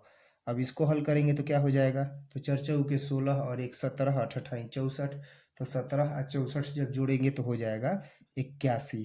तो इस आधार पर अगर हम देखें तो हमें मिलेगा 8 2 10, 8 2 10 और 8 18। तो अब ये कितना हो जाएगा, ये हो जाएगा 18, और ये 9 है तो ये हो गया 3, और ये हो जाएगा 9 9 81। तो 3 छक 18 और 3 दूनी के 6 और तितरी के 9, तो 2 बटे में 3। तो cos theta is equal to कितना आ गया, 2 बटे में 3। तो इसलिए थीटा बराबर कितना हो जाएगा, कॉस इन्वर्स 2 बटे में 3 हो जाएगा। और इस आधार पर जो है वो हम इसका बीच का कोण ज्ञात कर दिए कि इसके बीच का कोण होगा कॉस इन्वर्स 2 बटे में 3। अब जो है वो हम देखेंगे क्वेश्चन नंबर 12। उम्मीद करते हैं कि आपको जो है ये सारे क्वेश्चंस अच्छे तरीके से जो है वो समझ में आ रहे होंगे, और वेल जो है वो मेथड से डिस्क्राइब किया जा रहा है। अगर वीडियो अच्छा लगे तो आप वीडियो को जो है वो लाइक कीजिएगा, अपने दोस्तों के साथ शेयर कीजिएगा ताकि उनका भी रिवीजन हो सके। अब हम लोग देखेंगे क्वेश्चन नंबर 12, प्रश्न संख्या 12। अब हम 12 नंबर प्रश्न देखते हैं बच्चों। प्रश्न है कि P का मान ज्ञात कीजिए ताकि रेखाएं 1 minus X by 3, 7y minus 14 by 2p is equal to Z minus 3 by 2 जो है वह 7 minus 7x by 3p is equal to y minus 5 by 1 is equal to 6 minus Z by 5 परस्पर लंब है। तो ये जो है वो हमें परस्पर लंब है, तो ऐसी स्थिति में किसका मान ज्ञात करना है, तो P का जो है वो मान हमें ज्ञात करना है। सबसे पहले तो जो पहली रेखा का कार्तीय समीकरण है वो लिखेंगे। तो लिखते हैं कि चूंकि पहली रेखा का कार्तीय समीकरण, पहली रेखा का, आखिर ये कार्तीय समीकरण दिया है तो कार्तीय समीकरण लिखेंगे ना जी। तो पहली रेखा का कार्तीय समीकरण 1 minus X by 3, 7y minus 14 by 2p, और ये हो जाएगा जेड माइनस 3 और बाई 2। तो अगर माइनस को हम कॉमन करेंगे तो x माइनस 1 बाई 3, अगर 7 को कॉमन करेंगे तो y माइनस 2 और बाई हो गया 2p, और ये हो जाएगा जेड माइनस 3 बाई 2। आखिर ऐसा क्यों करेंगे, क्योंकि फॉर्मूला है x minus x1 by A is equal to Y minus y1 by B is equal to Z minus z1 by C. तो अब ये क्या हो जाएगा, ये हो जाएगा x माइनस 1 और बाई माइनस 3, ये हो जाएगा y माइनस 2 और बाई 2p, और बाई क्या कर सकते हैं 7, और ये हो जाएगा जेड माइनस 3 बाई 2। तो लिखेंगे इसलिए पहली रेखा का दिक् अनुपात, पहली रेखा का हमें क्या चाहिए, तो अभी इसका तो जो है वो हमें चाहिए दिक् अनुपात। तो हो जाएगा कितना इसका दिक् अनुपात, तो इसका दिक् अनुपात जो है वो हो जाएगा -3 2p/7 और 2। अब हम देखेंगे दूसरी रेखा का दिक् अनुपात। तो जो दूसरी रेखा है उसका समीकरण क्या दिया गया है, तो जो दूसरी रेखा है उसका समीकरण दिया गया है कि 7 घटाव 7x, 7 घटाव 7x और बटे में 3p बराबर y घटाव 5 और बटे में 1 और 6 घटाव z, 6 घटाव z और बटे में कितना है 5 है 6 घटाव z और बटे में 5 है। तो इस आधार पर हम क्या करेंगे, यहाँ भी तो सूत्र वही लगेगा x माइनस x1, तो -7 को कॉमन करेंगे तो x घटाव कितना हो जाएगा 1 हो जाएगा। अब बटे में कितना हो गया 3p। अब y घटाव 5 अब बटे में 1, 6 घटाव z और बटे में 5। तो अब हम क्या कर सकते हैं, तो x घटाव 1 ये हो जाएगा 3p अब बटे में -7। अब ये क्या हो जाएगा, तो y घटाव 5 अब बटे में 1। इसको अगर हम देखें तो 6 घटाव z जो है हम माइनस अगर कॉमन कर दें तो हो जाएगा z घटाव 6 और बटे में 5। तो ये हो जाएगा z घटाव 6 अब बटे में -5। इस आधार पर अगर हम देखें तो हमें अब इसका भी जो है वह दिक् अनुपात मिल गया है। तो लिखेंगे इसलिए दूसरी रेखा का दिक् अनुपात। तो दूसरी रेखा का दिक् अनुपात क्या हो जाएगा, दूसरी रेखा का दिक् अनुपात, तो दूसरे रेखा का दिक् अनुपात अब हो जाएगा 3p अब बटे में -7, 1 और -5। ये जो है इसका हो गया दिक् अनुपात। अब जैसे ही हमें दिक् अनुपात मिल गया तो दिक् अनुपात मिलने के बाद अब हम देखेंगे कि ये परस्पर क्या है, लंब है ना। तो लिखेंगे कि चूंकि दो रेखाएं या रेखाएं परस्पर लंब हों, तो रेखाएं जब परस्पर लंब होती हैं तो ऐसी स्थिति में क्या होता है, तो ऐसी स्थिति में a1 a2 plus b1 b2 plus c1 c2 is equal to 0 होता है। तो a1 का काम क्या करता है, तो a1 का जो है वो काम करता है यहाँ पर -3, यही ना हमने प्राप्त किया है। और a2 का काम क्या कर रहा है, तो a2 का काम कर रहा है 3p अब बटे में -7। b1 का काम क्या कर रहा है 2p अब बटे में 7। अब b2 का काम क्या कर रहा है 1। इसके बाद अब देखते हैं कि c1 का काम क्या कर रहा है 2, c2 का काम क्या कर रहा है -5 और बराबर 0। तो ये तो कट जाएगा और तरीके कितना हो गया 9p अब बटे में 7। ये हो जाएगा 2p अब बटे में 7 अब प्लस माइनस माइनस 5 दूनी के 10 और बराबर 0। तो अब ये क्या हो जाएगा 9 और 2 11p अब बटे में 7। ये 10 जब इधर जाएगा तो हो जाएगा +10। तो 11p बराबर कितना आ गया, तो 11p बराबर 7 दहा में 70 आ गया। तो p बराबर कितना आ गया, तो p बराबर आ गया 70 और बटे में 11। यही जो है वह p का मान है और यही इसका क्या कहलाएगा, आंसर कहलाएगा। तो p का यही मान है जिसके लिए ये दोनों ही रेखाएं जो कार्तीय रूप में है वो परस्पर क्या है, लंब है। तो जब कभी भी अगर रेखाएं कार्तीय रूप में हो और परस्पर लंब हो तो ऐसी स्थिति में a1 a2 plus b1 b2 plus c1 c2 is equal to 0 होता है। क्वेश्चन को जितना अधिक से अधिक आप अगर प्रैक्टिस कीजिएगा तो वो क्वेश्चन पर आपका कमांड बढ़ता जाएगा। समझ में आया, तो आप इसको जो है वो प्रैक्टिस करते रहिएगा। क्वेश्चन नंबर 12 के बाद जो है वो अब हम देखेंगे क्वेश्चन नंबर 13। अब हम देखेंगे प्रश्न संख्या 13 नंबर प्रश्न जो है वो आपके सामने है बच्चों।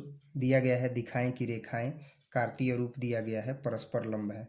तो रेखाओं का जब कार्तीय रूप दिया जाता है तो ऐसी स्थिति में अगर कंडीशन ये अप्लाई हो जाए a1 a2 और प्लस b1 b2 और plus c1 c2 is equal to 0, तो दोनों रेखाएं परस्पर क्या हो जाती हैं, लंब हो जाती हैं। तो यहाँ प्रथम जो है वह कार्तीय समीकरण से क्या प्राप्त होता है, तो प्रथम रेखा के कार्तीय समीकरण से, प्रथम रेखा के कार्तीय समीकरण से हमें क्या प्राप्त होता है, तो प्रथम रेखा के कार्तीय समीकरण से हमें जो दिक् अनुपात मिलता है वह क्या मिलता है, तो दिक् अनुपात a1 b1 तथा c1 क्रमशः कितना प्राप्त होता है, तो क्रमशः 7 घटाव 5 1 प्राप्त होता है। अब इसके बाद क्या है, तो द्वितीय कार्तीय समीकरण से लिखेंगे इसलिए द्वितीय रेखा के कार्तीय समीकरण से, द्वितीय रेखा के किससे, कार्तीय समीकरण से। तो क्या हो जाएगा, हो जाएगा अब यहाँ पर 1, 2 और 3, तो दिक् अनुपात इसका कितना हो गया, अब जो इसका दिक् अनुपात मिला वो दिक् अनुपात मिला 1, 2 और 3। अब हमें क्या करना है, तो इसी दिक् अनुपात को, अब यहाँ पर A1 B1 C1 मिला, तो ये क्या मिला, A2 मिला, ये क्या मिला, B2 मिला, और ये क्या मिला, C2 मिला। तो अब इसी 1, 2, 3 को और 7 - 5 और 1 को जो है वो हम लोग सॉल्व करेंगे, और सॉल्व करके देखेंगे कि इसका जो आंसर है अर्थात वो लंब आता है कि नहीं आता है, RHS 0 आता है कि नहीं आता है। तो लिखेंगे इसलिए क्या होना चाहिए, तो A1 A2 plus B1 B2 और प्लस C1 C2, ये क्या है, तो ये है LHS। अब A1 A2 तो ये हो गया 7 × 1, अब प्लस B1 B2 तो हो जाएगा -5 और × 2, C1 C2 तो हो जाएगा 1 और × 3, तो 7 एकम 7, 5 दूनी के 10, 3 एकम 3, 7 3 10 और घटाओ 10 बराबर 0। लिखेंगे अर्थात जो रेखाएं ये दी गई हैं जिसका कार्तीय समीकरण दिया गया है ये परस्पर लंब है। लिखेंगे अर्थात दोनों रेखाएं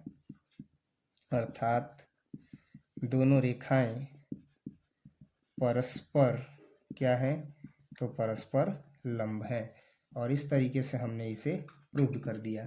अब जो है वो हम देखेंगे क्वेश्चन नंबर 14, प्रश्न संख्या 14। तो देखते हैं 14 नंबर प्रश्न बच्चों। 14 नंबर प्रश्न जो है वो दिया गया है कि रेखाओं vector r is equal to, vector r is equal to क्या होता है, तो ये हम सबसे पहले जो है वो समझ लेंगे। Vector r is equal to होता है वेक्टर a और प्लस लेमडा वेक्टर b। तो इस फॉर्मूला को देखने के बाद आपको समझ में आ जाएगा कि a का काम जो है ये मतलब ये सदिश कर रहा है, लेमडा का काम लेमडा कर रहा है, और b का काम यहाँ पर i - j और प्लस a कर रहा है। इसी तरीके से यहाँ पर a का काम ये कर रहा है, और लेमडा की जगह पर म्यू है, और ये b का काम कर रहा है, और इसके बीच की न्यूनतम दूरी चाहिए। तो दो रेखाओं के बीच की न्यूनतम दूरी क्या होती है, तो दो रेखाओं के, यदि दो रेखाएं वेक्टर r बराबर vector a1 plus lambda vector b1 और वेक्टर r बराबर जब वेक्टर a2 और प्लस लेमडा वेक्टर b2 हो, तो ऐसी स्थिति में जो बीच की दूरी होती है, जो न्यूनतम दूरी होती है, वो d इज इक्वल टू क्या होती है, तो d इज इक्वल टू होती है vector a2 minus vector a1, और फिर क्या हो जाएगा, तो होगा इनटू वेक्टर b1 और क्रॉस वेक्टर b2, और बटा में क्या हो जाएगा, तो बटा में होता है vector b1 cross vector b2 का मापांक का पूरा मापांक निकाल देंगे। ये डी का फॉर्मूला होता है। तो इससे आपको पता चल रहा है ना कि आपको सबसे पहले क्या चाहिए, तो आपको सबसे पहले चाहिए a2 माइनस a1। तो सबसे पहले a1 को हम पहले पहचान लेते हैं कि a1 कौन है, तो a1 है i + 2j और प्लस k। पहली रेखा से a1, दूसरी रेखा से a2 निकलेगा, पहली रेखा से b1 और दूसरी रेखा से b2 निकलेगा। क्लियर है ना। तो अब यहाँ पर हम लिखेंगे दिए गए रेखा के समीकरण से, या पहले रेखा के समीकरण से, पहले रेखा के समीकरण से, तो पहले रेखा के समीकरण से क्या हो जाएगा, तो a1 बराबर हो जाएगा i + 2j और प्लस k, और b1 का मान कितना हो जाएगा, तो vector b1 is equal to i - j और प्लस k। दूसरी रेखा के समीकरण से क्या होगा, तो दूसरी रेखा के समीकरण से, तो दूसरी रेखा के समीकरण से a2 इज इक्वल टू हो जाएगा 2i - j - k, और vector b2 is equal to कितना हो जाएगा, तो ये हो जाएगा 2i + j और प्लस 2k। अब जैसे ही ये हमें मान मिल गया, तो हम बारी बारी से जो है वो मान निकालेंगे। तो बारी बारी से मान निकालेंगे तो पहले a2 माइनस a1 चाहिए, तो निकालेंगे वेक्टर a2 और माइनस वेक्टर a1, तो ये कितना हो जाएगा 2i - j - k, minus a1 का मान कितना हो जाएगा i + 2j और प्लस k, तो a2 और माइनस a1, तो 2i है, एक i जाएगा तो माइनस करेंगे तो माइनस करेंगे तो एक आई बचेगा, ये माइनस प्लस माइनस जे 2j और 1j कितना हो जाएगा 3j, और ये माइनस के और माइनस के कितना हो जाएगा 2k। तो आई माइनस 3j और माइनस 2k आ गया। अब हमें क्या चाहिए, तो vector b1 cross vector b2 चाहिए। तो निकालते हैं, लिखेंगे इसलिए वेक्टर b1 और cross vector b2 is equal to, तो अब यहाँ पर जो है वो हम सबसे पहले देंगे आई जे के, और b1 और b2 का जो है वो मान रखेंगे। तो b1 का मान क्या है, 1 माइनस 1 और 1, तो 1 माइनस 1 और 1, उसके बाद 2 1 2, तो ये हो जाएगा 2 1 2। जैसे ही ये मान आया तो इस स्थिति में हम देखते हैं वेक्टर b1 और क्रॉस वेक्टर b2 का मान। तो अब हम r1 से विस्तार कर देंगे, r1 से क्या करने पर, तो r1 से विस्तार करने पर, अगर हम r1 से विस्तार करेंगे तो हमें मान क्या मिलेगा, तो देखते हैं। ये हो गया वेक्टर b1 और क्रॉस वेक्टर b2 आई। अब उसके बाद पंक्ति स्तंभ छोड़ देंगे तो 2 एकम 2 और माइनस 1 एकम 1, माइनस जे हो जाएगा। पंक्ति स्तंभ छोड़ देंगे तो 2 एकम 2 और माइनस 2 एकम 2, अब प्लस के, पंक्ति स्तंभ छोड़ देंगे इसका भी तो होगा 1 एकम 1 और घटाव माइनस प्लस माइनस और माइनस माइनस प्लस 2 एकम 2। तो वेक्टर b1 और क्रॉस वेक्टर b2 बराबर 2 और 1 कितना हो जाएगा 3 आई, 2 और 2 0, तो हो जाएगा 0 और j, तो ये खत्म हो गया। और 2 और 1 कितना हो जाएगा, तो 2 और 1 जो है वो हो जाएगा 3, कितना हो जाएगा बच्चों, तो 2 और 1 हो गया 3, तो ये हो जाएगा प्लस 3k। यानी b1 और क्रॉस b2 का जो मान है वो आ जाएगा -3i और प्लस 3k। लेकिन इसी b1 क्रॉस b2 का यहाँ पर मापांक भी चाहिए ना, तो ये भी ज्ञात कर लेते हैं, एक ही साथ मान रखेंगे।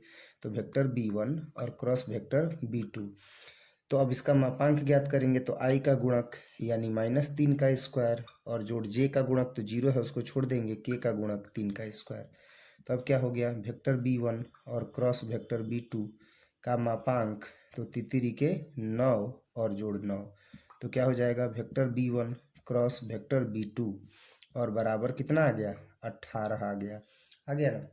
तो 18 आ गया, तो तितरी के 9 और 9 दूनी 18, 3 अंडर रूट 2, तो कितना हो गया vector b1 cross vector b2 और बराबर हो जाएगा 3 अंडर रूट 2। इन सभी मानों को हम d में रख देंगे तो आसानी से जो है वो हमें न्यूनतम दूरी मिल जाएगी दोनों रेखाओं के बीच की। तो लिखेंगे इसलिए दोनों रेखाओं के बीच की न्यूनतम दूरी, दोनों रेखाओं के बीच की न्यूनतम दूरी, तो क्या हो जाएगी न्यूनतम दूरी, तो न्यूनतम दूरी अब हम निकालते हैं तो हो जाएगा d is equal to a2 minus a1, तो इसका मान है i -3j और -2k। और उसके बाद क्या है, तो b1 क्रॉस b2 जिसका मान है 3i, तो ये हो जाएगा -3i और प्लस 3k। अब बटा में कितना हो जाएगा, तो मॉड में वेक्टर b1 और क्रॉस वेक्टर b2 का मान तो ये है 3 अंडर रूट 2। अब जब हम इसे सॉल्व करते हैं तो d इज इक्वल टू क्या आता है, तो 3 एकम 3 तो हो जाएगा -3, j है तो ये तो j इधर है नहीं, तो j जब इधर है नहीं तो ऐसी स्थिति में तो j का गुणक 0 है, तो 0 है तो ये हो जाएगा 0, तो ये प्लस माइनस -3 हो गया। अब फिर क्या देंगे, तो -3 हो जाएगा और उसके बाद देंगे प्लस -3, आज j वाला टर्म है नहीं तो ये हो जाएगा 0, अब प्लस माइनस प्लस माइनस हो जाएगा और 2 3 6, अब बटा में कितना हो जाएगा, तो 3 अंडर रूट 2 हो जाएगा। अब क्या होगा, तो हो गया माइनस प्लस माइनस तो हो गया 9, तो इस तरीके से हमने यहाँ पर प्राप्त किया -9 और बटे में 3 अंडर रूट 2, और जब ये बाहर निकलेगा तो प्लस हो जाएगा, तितरी के 9 मोड से बाहर जब निकला तो हो जाएगा +3 अंडर रूट 2। तो d का जो मान है वो कितना आ गया, d का मान आ गया तितरी के 9, इसको कटा दिए ना तो ये आ गया 3 अब बटे में अंडर रूट 2। अब मॉड से जब बाहर निकाले तो ये प्लस हुआ, तो इसका हर का क्या कर देंगे, परिमेयकरण कर देंगे, तो हर का परिमेयकरण कर देंगे, ये मान निकल गया बाहर, इसके हर का परिमेयकरण, तो 3 बटे में अंडर रूट 2, तो अंडर रूट 2 से गुणा और अंडर रूट 2 से भागा, तो हो गया 3 अंडर रूट 2 और बटे में 2। इस तरीके से हमें यहाँ पर d का मान मिल गया कि d का मान कितना होगा, तो d का मान होगा 3 अंडर रूट 2 और बटे में 2। बहुत ही इंपॉर्टेंट क्वेश्चन था और ये बिहार बोर्ड के एग्जामिनेशन में पूछा भी जाता है एक्सरसाइज 11.2 से या कह सकते हैं त्रिविमीय ज्यामिति से। तो जब कभी भी अगर दो रेखा का समीकरण दिया गया हो तो ऐसी स्थिति में वो क्या होगा, तो vector r is equal to vector a plus lambda vector b के रूप में होगा। तो जो पहला होगा वो a का मान होगा, दूसरा जो होगा वो भी a का मान होगा, तो a1 a2 हो जाएगा, लेमडा इंटू बी तो ये b1 और लेमडा के जगह पर म्यू है तो ये हो जाएगा b2। तो a1 a2 b1 b2 को साइड करेंगे यानी अलग रखेंगे और उसके बाद जो न्यूनतम दूरी का सूत्र है d is equal to a2 minus a1 into b1 cross b2 by b1 vector b1 cross vector b2 का मॉड यानी मापांक, और जब निकाल दिए तो माना गया 3√2 बटे में 2 और यही इसका क्या हो गया, आंसर हो गया। अब देखेंगे बच्चों हम लोग क्वेश्चन नंबर 15 नंबर प्रश्न देखेंगे बच्चों। तो देखते हैं प्रश्न संख्या 15 बच्चों। प्रश्न संख्या 15 जो है वो दिया गया है कि रेखाओं, तो दो रेखाओं का समीकरण दिया है। एक रेखा का समीकरण यहाँ से यहाँ तक है और दूसरी रेखा का समीकरण यहाँ से यहाँ तक है और इसी के बीच का जो है वह न्यूनतम दूरी ज्ञात करना है। तो आपको पता है कि ये जो रेखा का समीकरण दिया हुआ है, ये रेखा का समीकरण किस रूप में है, तो ये रेखा का समीकरण निर्देशांक के रूप में है। तो जब कभी भी अगर निर्देशांक के रूप में रेखा का समीकरण दिया रहता है तो न्यूनतम दूरी का जो सूत्र होता है वो क्या होता है, तो न्यूनतम दूरी का सूत्र होता है x2 minus x1 y2 minus y1 z2 minus z1 और उसके बाद क्या होता है, तो उसके बाद होता है a1 a2 b1 b2 और c1 और c2 और इसके पूरे बटा में कितना हो जाता है, तो इसके पूरे बटा में जो है वो हो जाता है under root b1 c2 minus b2 c1 का स्क्वायर प्लस क्या हो जाएगा, तो c1 a2 minus c2 a1 का होल स्क्वायर प्लस क्या हो जाएगा, तो a1 b2 minus a2 b1 का होल स्क्वायर। और इस तरीके से हम यहाँ पर जो है वो इसका मान निकाल करके और आसानी से जो है वो हम इसके बीच की जो है वह दूरी ज्ञात कर सकते हैं, जो न्यूनतम दूरी होगी वो ज्ञात कर सकते हैं। तो ये अब जरूरी हो गया कि आखिर निर्देशांक कौन सा है और यहाँ पर जो इसका दिक् अनुपात है वो कौन सा है। तो ये जो है वो रेखाओं के समीकरण से प्राप्त होगा। तो लिखेंगे इसलिए पहली रेखा के समीकरण से, तो पहली रेखा के समीकरण से, तो पहली रेखा के समीकरण से क्या होगा, तो देखा जाए निर्देशांक जो है वो x1 y1 और z1 के फॉर्म में चाहिए ना। तो ऐसी स्थिति में x1, अच्छा सूत्र क्या होता है निर्देशांक रूप में, x minus x1 by A is equal to y minus y1 by B is equal to z minus z1 by C. A B C जहाँ क्या हो जाता है, दिक् अनुपात हो जाता है। तो यहाँ माइनस है नहीं प्लस है, इसका मतलब कि निर्देशांक जो x1 है वो है -1 और जो y1 है वो है -1 और जो z1 है वो है -1, यानी x1 y1 z1 -1 है। और ऐसी ही स्थिति में अगर दिक् अनुपात हम देखें, ये तो निर्देशांक न हुआ, अगर हम किसका मान निकालें, दिक् अनुपात का, तो दिक् अनुपात क्या होगा, तो दिक् अनुपात a1 जो है वो 7 है, b1 जो है वो -6 है, c1 जो है वो 1 है। अब इस तरीके से हमने पहली रेखा से मान निकाल लिया। नेक्स्ट निकालेंगे दूसरी रेखा से, दूसरी रेखा के समीकरण से।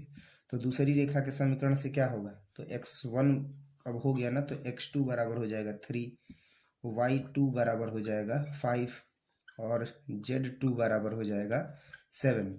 और दिक् अनुपात अगर हम निकालेंगे तो क्या होगा, तो जब हम दिक् अनुपात ज्ञात करेंगे तो दिक् अनुपात बराबर हो जाएगा 1 - 2 और 1। तो लिखेंगे 1 - 2 और -1, लेकिन ये मान किसका है, तो दिक् अनुपात में अब ये मान हो जाएगा a2 का। तो a2 का मान कितना है, 1 है, b2 का मान कितना है, -2 है और c2 का मान कितना है, 1 है। क्लियर है। तो इस आधार पर जो है वो हमने दिक् अनुपात भी निकाल लिया, पहली रेखा का निर्देशांक, दूसरी रेखा का निर्देशांक और पहली रेखा का दिक् अनुपात और दूसरी रेखा का दिक् अनुपात, ये हमने क्या कर लिया, निकाल लिया। अब जो है ये मान हमें ज्ञात होना चाहिए, क्योंकि जब ये मान ज्ञात होगा ना तभी हम क्या कर सकते हैं, तभी हम आसानी से इसे मान को रख करके और हल कर सकते हैं। तो ऐसी स्थिति में अब हम मान निकालेंगे अलग अलग और इसे हल करेंगे। तो मान निकालते हैं किसका, तो सबसे पहले x2 minus x1 y2 minus y1 z2 minus z1 a1 a2 b1 b2 c1 c2, इसका मान निकालेंगे। तो इसका मान निकालते हैं, तो मान निकालेंगे तो क्या हो जाएगा, अगर हम इसका मान निकालेंगे तो ऐसी स्थिति में हमें क्या मिलेगा, तो हम यहाँ पर x2 माइनस x1 करेंगे। तो x2 का काम क्या कर रहा है, 3 कर रहा है, और x1 का काम -1 कर रहा है। तो 3 है तो 3 करेंगे, आइए -1 है ना, तो x2 माइनस x1 करेंगे तो 3, अब माइनस माइनस प्लस हो जाएगा, तो 3 और 1 कितना हो गया 4, y2 माइनस y1, तो y2 का काम 5 कर रहा है, y1 का काम -1 कर रहा है, तो माइनस माइनस प्लस 5 और 1 कितना हो गया 6 हो गया। इसी तरीके से z2 माइनस z1, तो माइनस माइनस प्लस 7 और 1 कितना हो जाएगा 8 हो जाएगा। तो इस तरीके से हमें जो है वो मान मिल गया। अब इसके बाद a1 a2 b1 b2 c1 c2, तो a1 का मान कितना है 7 है, और a2 का मान कितना है 1 है, तो हो जाएगा 7 और 1। इसके बाद b1 का मान -6 और b2 का मान -2, तो ये हो जाएगा -6, और उसके बाद कितना हो जाएगा -2। c1 c2 है, तो c1 का काम 1 कर रहा है, और c2 का भी काम कितना कर रहा है 1 कर रहा है, और इसको हम हल कर देंगे। तो जब हम इसको हल करेंगे तो देखेंगे कि इसका मान कितना आ रहा है। तो R1 से विस्तार करने पर, है ना, R1 से क्या करने पर, तो R1 से विस्तार करने पर, अगर हम R1 से विस्तार करेंगे तो ऐसी स्थिति में क्या होगा, ऐसी स्थिति में R1 से विस्तार करेंगे तो 4 होगा, पंक्ति स्तंभ छोड़ दिए, 6 एकम 6 हो गया, अब माइनस माइनस प्लस 2 एकम 2 हो जाएगा, प्लस के बाद -6, पंक्ति स्तंभ छोड़ देंगे तो 7 एकम 7, अब -1 एकम 1 हो जाएगा, प्लस माइनस इसके बाद होगा प्लस, तो ये हो जाएगा 8, पंक्ति और स्तंभ छोड़ देंगे तो 2 7 14, तो -14 माइनस माइनस प्लस 6 एकम 6 हो जाएगा। तो ये कितना हो गया, 6 में से 2 जाएगा तो 4, तो माइनस और प्लस माइनस 4 चौके 16 हो जाएगा, 7 में से 1 गया 6, तो 6 के 36 हो गया। हुआ कि नहीं हुआ। इसके बाद 14 में से 6 जाएगा तो -8, तो 8 8 64, तो ये हो जाएगा -64। और जब इन तीनों को जोड़ देंगे तो हो जाएगा कितना, तो इन तीनों को जोड़ देंगे तो हो जाएगा, सबसे पहले 16 और 36 को जोड़ते हैं, तो 16 और 36 को जोड़ेंगे तो हो जाएगा 52, चिन्ह हो गया माइनस, और ये -64 है तो -64। अब कितना मान आ गया, तो जब 52 और 64 को जोड़ेंगे तो हो जाएगा 116। तो अब जो है वो मान हमें मिल गया कितना, तो हमें मान मिल गया -116। अब ये जो मान आया ये किसका मान आया, ये तो अंश में जो मान है दूरी निकालने के लिए उसका मान आया ना। अब अभी अंडर रूट का मान निकालेंगे, और जैसे ही ये मान मिलेगा तो डायरेक्ट पुटअप करके और डी निकाल देंगे। तो अब जो है वो हम निकालते हैं किसका मान, तो अब हम निकालेंगे अंडर रूट में जो मान है वो। तो अंडर रूट में क्या है b1 c2, तो b1 क्या है, b1 है -6, और c2 कितना है, तो c2 जो है वो है 1, तो -6 और गुणे कितना हो जाएगा 1 हो जाएगा, होगा ना। तो -6 और गुणे 1 करेंगे, देखा जाए क्या है b1 और c2, तो b1 का मान कितना है, b1 का मान है -6, तो लिखेंगे -6, और उसके बाद c2 का मान कितना है, तो c2 का मान है 1, तो -6 और 1 कितना हो जाएगा, तो -6 और 1 हो जाएगा -6, क्योंकि 6 एकम 6, माइनस है तो देंगे माइनस। b2 c1, तो b2 का काम कितना कर रहा है -2, और c1 का काम कर रहा है 1, तो 2 एकम 2 -2, तो माइनस माइनस प्लस, और ये हो जाएगा 2। इसके बाद क्या है, तो इसका होल स्क्वायर है, प्लस c1 a2, तो c1 का काम कर रहा है 1 और a2 का काम कर रहा है 1, तो ये हो जाएगा 1 एकम 1। इसके बाद है -c2 a1, तो c2 का काम कर रहा है 1 और a1 का काम कर रहा है 7, तो 7 एकम कितना हो जाएगा 7 हो जाएगा, तो ये हो गया कितना, तो ये हो जाएगा 7। फिर से देखा जाए c2 और a1 है, तो c2 का काम कितना कर रहा है 1 कर रहा है, तो c2 का काम 1 कर रहा है, तो लिखेंगे 1, और उसके बाद जो है वो क्या है, तो c2 और a1 हो गया, तो इसके बाद जो है c2 रखेंगे, है ना, c2 और a1 माइनस c2 और a1, तो c2 का काम 1 कर रहा है और a1 का काम 7 कर रहा है, तो 7 एकम कितना हो जाएगा 7 हो जाएगा। क्लियर है, तो 7 हो जाएगा। तो अब ये इसका स्क्वायर हो जाएगा। उसके बाद क्या है, प्लस है तो प्लस a1 b2, तो a1 का काम कर रहा है 7 और b2 का काम जो है, a1 का काम कर रहा है 7 और b2 का जो काम कर रहा है वो 2 कर रहा है, तो 7 दूनी के 14, तो ये हो जाएगा -14।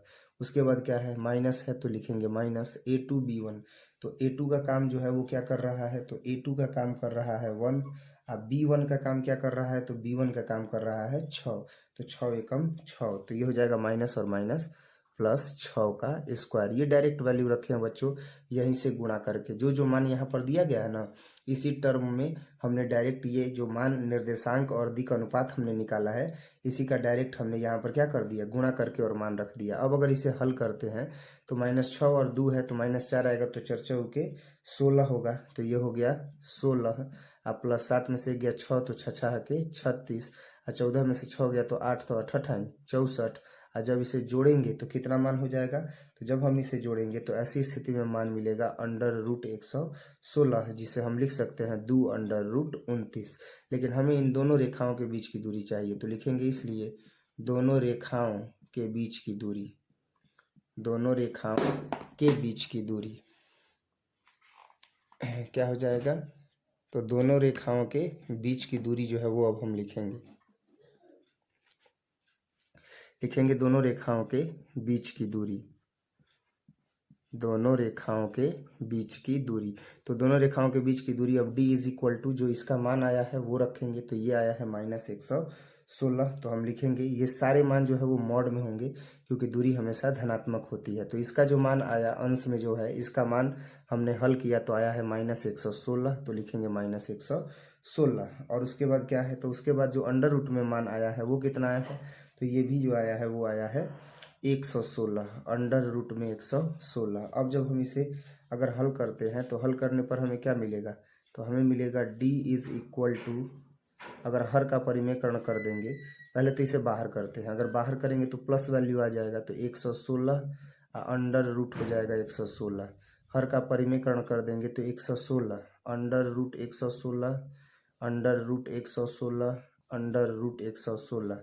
तो अब इससे क्या होगा, तो ये जब बाहर आएगा तो हो जाएगा, ये हो जाएगा 116 और उसके बाद हो जाएगा ये कितना हो जाएगा, तो ये हो जाएगा 116 अंडर रूट 116 और जब इसका गुणा होगा तो हो जाएगा 116, तो ये कट जाएगा। तो ऐसी स्थिति में जो d का मान होगा वो आएगा अंडर रूट 116, जिसको हम हल किए थे तो कितना आया था 2 अंडर रूट 29 यानी 2 अंडर रूट 29, तो ये हो जाएगा 2 अंडर रूट 29। तो d बराबर अल्पतम दूरी बराबर कितना आ गया 2 अंडर रूट 29 और यहीं इसका क्या हो जाएगा, तो यहीं इसका आंसर हो जाएगा। और इस तरीके से हमने क्वेश्चन नंबर 15 का जो है वो सॉल्यूशन देख लिया। अब हम देखेंगे क्वेश्चन नंबर 16। उम्मीद करते हैं ये आपको अच्छे तरीके से समझ में आ गया होगा। तो अब हम देखेंगे क्वेश्चन नंबर 16। तो देखते हैं बच्चों प्रश्न संख्या 16, रेखाएं जिनके सदिश समीकरण निम्नलिखित हैं के बीच की न्यूनतम दूरी ज्ञात कीजिए। इसमें भी न्यूनतम दूरी ज्ञात करना है और ऐसा क्वेश्चन एग्जाम में आता है, बार बार बता रहे हैं, आप इसको एक बार देख लीजिएगा बोर्ड मॉडल। तो आखिर ये जो समीकरण दिया गया है रेखा का वो किस रूप में है, तो वो है वेक्टर आर बराबर वेक्टर ए और प्लस लेमडा वेक्टर बी, यानी लेमडा के बाद जो रहेगा वो बी और फिर उसके बाद पहले जो रहेगा वो रहेगा ए। तो हम पहले रेखा के समीकरण से हम ज्ञात कर सकते हैं जो चीज़ें वो निकाल लेंगे पहले रेखा के समीकरण से। तो पहले रेखा के समीकरण से हमें क्या मिलता है, तो हमें यहाँ पर अगर देखें तो ये a का मान है तो हम लिखेंगे a1। तो वेक्टर a1 बराबर कितना है, तो वेक्टर a1 बराबर है i और प्लस 2j और प्लस 3k। इसके बाद अगर ये जो है वो b1 का काम करेगा तो b1 वेक्टर b1 का काम क्या कर रहा है, तो i माइनस 3j और प्लस 2k। दूसरी रेखा के समीकरण से क्या होगा ये देखते हैं, दूसरी रेखा के समीकरण से, तो दूसरी रेखा के समीकरण से अगर देखें तो ये हो जाएगा a2। तो a2 का जो मान है वो कितना है, वो है 4i प्लस 5j और प्लस 6k। और इसी प्रकार से अगर b2 का मान निकाले तो वो है 2i और प्लस 3j और प्लस k।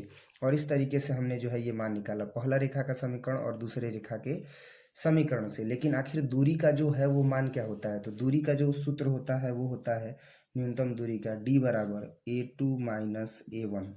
उसके बाद क्या होता है, तो उसके बाद होता है vector b1 cross vector b2 और बटा में कितना होगा, तो वेक्टर b1 और क्रॉस वेक्टर b2 का मापांक, और यही इसका दूरी होता है। तो इस दूरी के सूत्र को जो है वो याद अगर आप किए हैं तो सही है, नहीं तो हम यहाँ लिख दिए हैं। तो अब a1 a2 b1 b2 तो निकाल लिए हैं, तो a2 माइनस a1 चाहिए यहाँ मान रखने के लिए। तो अब निकालेंगे a2 माइनस a1, तो a2 में से a1 निकालेंगे तो 4i में से 1i घटा देंगे तो हो जाएगा 3i। उसके बाद 5j में से 2j घटा देंगे तो हो जाएगा 3j, 6k में से 3k घटा देंगे तो हो जाएगा 3k। अब चाहिए b1 और क्रॉस b2, यही नहीं चाहिए। तो अब हम निकालेंगे यहाँ पर b1 और क्रॉस b2 का मान। तो b1 वेक्टर b1 और वेक्टर b2 का क्रॉस करेंगे। तो इसके जगह पर अब क्या रखेंगे, तो i हो जाएगा, j हो जाएगा, k हो जाएगा, और b1 और b2 का जो गुणांक है वो रखेंगे। तो ये रहा b1, 1 माइनस 3 और 2, तो हो जाएगा 1 माइनस 3 और 2, 2 3 1, तो ये हो जाएगा 2 3 और 1। और इस आधार पर अब हम r1 से विस्तार कर देंगे। r1 से क्या करने पर, विस्तार करने पर। अगर हम जैसे ही r1 से विस्तार करेंगे तो हमें क्या मिलेगा, तो वेक्टर b1 और वेक्टर b2 का जो है वो क्रॉस करेंगे। तो r1 से विस्तार करने पर i, पंक्ति स्तंभ छोड़ देंगे, ये पंक्ति स्तंभ छोड़ दिए तो 3 एकम 3 माइनस 3 दूनी के 6। इसके बाद फिर जो है वो j हो जाएगा, पंक्ति स्तंभ छोड़ देंगे तो 1 एकम 1 और माइनस 2 दूनी के 4 हो गया। अब प्लस कितना हो जाएगा, k, पंक्ति स्तंभ छोड़ देंगे तो 3 एकम 3 माइनस माइनस माइनस प्लस और 2 तिहाई 6 हो जाएगा। तो b1 और क्रॉस b2 का मान कितना हो जाएगा, 6 और 3 9i, 4 में से 1 जाएगा तो -3, तो माइनस माइनस प्लस 3j, और 3 और 6 कितना हो जाएगा, 9k हो जाएगा। तो इस तरीके से हमने जो है वह b1 और क्रॉस b2 निकाल लिया, लेकिन हमें इसके मापांक की भी ज़रूरत है ना दूरी सूत्र में। तो अब हम इसका मापांक निकालेंगे कि मॉड वेक्टर b1 और क्रॉस b2 बराबर अंडर रूट कितना हो जाएगा, -9 का स्क्वायर, 3 का स्क्वायर और 9 का स्क्वायर। तो ये कितना हो जाएगा, b1 b2 का क्रॉस और बराबर ये हो जाएगा 9 81, तितरी के 9 और 81। तो अब ये कितना हो जाएगा, तो ये हो जाएगा b1 और क्रॉस b2 का मापांक। तो 81 और 81 को जब जोड़ेंगे, या 81 और 9 को जोड़ेंगे तो 90, और 9 8 17, तो 9 8 17 1, तो ये हो गया 171। अब 171 हो गया तो इसको हम क्या लिख सकते हैं, तो इसको हम लिख सकते हैं तितरी के 9 9 और 19 नवा 171, सही है। तो ये हो जाएगा 3 और अंडर रूट 19। तो ये जो है इसका मान आ गया। लेकिन हमें क्या चाहिए, दोनों रेखाओं के बीच की दूरी। तो लिखेंगे इसलिए दोनों रेखाओं के बीच की दूरी। तो दोनों रेखाओं के बीच की दूरी क्या हो जाएगी, सामान्य तो है प्रश्न में कुछ है थोड़े ना, केवल सूत्र याद रहना चाहिए, a2 माइनस a1। तो a2 माइनस a1 का जो वैल्यू है वो है 3i, तो लिखेंगे 3i, 3j और 3k। उसके बाद b1 क्रॉस b2 का मान, तो ये है -9i जोड़ 3j और जोड़ 9k। अब बटे में कितना है, तो b1 और क्रॉस b2 का जो है वो मापांक, जिसका मान आया है 3 अंडर रूट 19। तो ये जो है वो मापांक हम रख देंगे और इसको हल कर देंगे। तो हल करने पर मान क्या मिलता है, तो d बराबर हो जाएगा 3 9 27 -27 जोड़ तितरी के 9 जोड़ 3 9 27। अब बटे में कितना, 3 अंडर रूट 19। अब क्या होगा, तो -27 प्लस 27 खत्म। अब यहाँ पर क्या बचा, तो यहाँ बचा 9 बटे में 3 अंडर रूट 19, तो तितरी के 9 हो गया। तो अब यहाँ पर क्या बचा, यहाँ बचा 3 अंडर रूट 19। तो d बराबर क्या आ गया, तो अब d बराबर जो है वो मान आया है 3 बटे में अंडर रूट 19। तो इसको हम अगर हर का परिमेयकरण कर देंगे तो हो जाएगा 3 अंडर रूट 19 अब बटा में 19। तो या तो एक ये आंसर हो जाएगा या तो एक ये आंसर हो जाएगा। अर्थात इन दोनों रेखाओं के बीच की जो न्यूनतम दूरी होगी वो या तो 3 बटा में अंडर रूट 19 होगी या 3 अंडर रूट 19 बटा में 19 होगी। यह हर का परिमेयकरण करने पर आया है। इस तरीके से हमने क्वेश्चन नंबर 16 जो है वो देख लिया। क्वेश्चन नंबर 16 में अगर किसी को भी कोई भी दिक्कत हो तो वो जरूर उसे कमेंट सेक्शन में पूछिएगा। अब हम देखेंगे क्वेश्चन नंबर 17, प्रश्न संख्या 17 का जो है वो पूरा सॉल्यूशन देखेंगे। अभी जो है वो हम देख रहे हैं प्रश्न संख्या 16 का सारा सॉल्यूशन। तो मुख्य रूप से सूत्र याद होना चाहिए। अगर सूत्र याद है तो आप आसानी से इसे हल कर सकते हैं। और ये एक्सरसाइज एग्जाम के दृष्टिकोण से बहुत ज़्यादा जरूरी है, तो आप इसका रिवीजन जरूर कीजिएगा। अब हम देखेंगे प्रश्न संख्या 17। तो देखते हैं बच्चों, प्रश्न संख्या 17 है ना। प्रश्न संख्या 17 जो है वो आपके सामने नोट कर दिए हैं। और प्रश्न संख्या 17 में क्वेश्चन नंबर 17 में ये दिया गया है कि रेखाएं जिनका सदिश समीकरण निम्नलिखित है के बीच की न्यूनतम दूरी ज्ञात कीजिए। तो न्यूनतम दूरी कैसे ज्ञात करेंगे, तो ये तो इस फॉर्मेट में दिया है। तो सबसे पहले इसे सजा करके लिखते हैं। तो 1 में i का गुणा करेंगे तो क्या हो जाएगा i, उसके बाद 2 और j है तो ये हो जाएगा 2j, और उसके बाद 3 और k है तो ये हो जाएगा 3k। क्लियर है। लेकिन टी वाले में अगर करें तो टी वाले में क्या हो जाएगा, तो अगर टी को हम कॉमन करें तो ये टी आई हो जाएगा, ये टी जे हो जाएगा, 2tk हो जाएगा। तो ऐसी स्थिति में अगर हम किसको कॉमन कर लें तो प्लस टी को कॉमन कर लें तो यहाँ पर जो ये माइनस टी है, ये माइनस टी आई है, तो ये हो जाएगा आई। क्लियर है। ये देखा जाए तो ये माइनस टी है तो ये क्या हो जाएगा, माइनस आई कैप। अब ये टी जे है तो ये क्या हो जाएगा, ये हो जाएगा प्लस, और टी को कॉमन कर लिया तो यहाँ हो जाएगा जे। और इसी प्रकार से ये 2tk है तो ये हो जाएगा -2, और टी को हमने कॉमन कर लिया तो ये हो जाएगा के।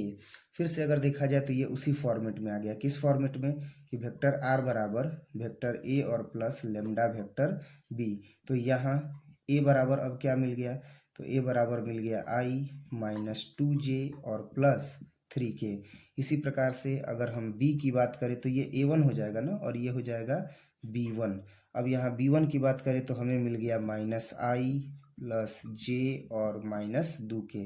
ये जैसे ही हमें मान मिला तो अब इसके बाद जो है वो हम देखेंगे दूसरा समीकरण।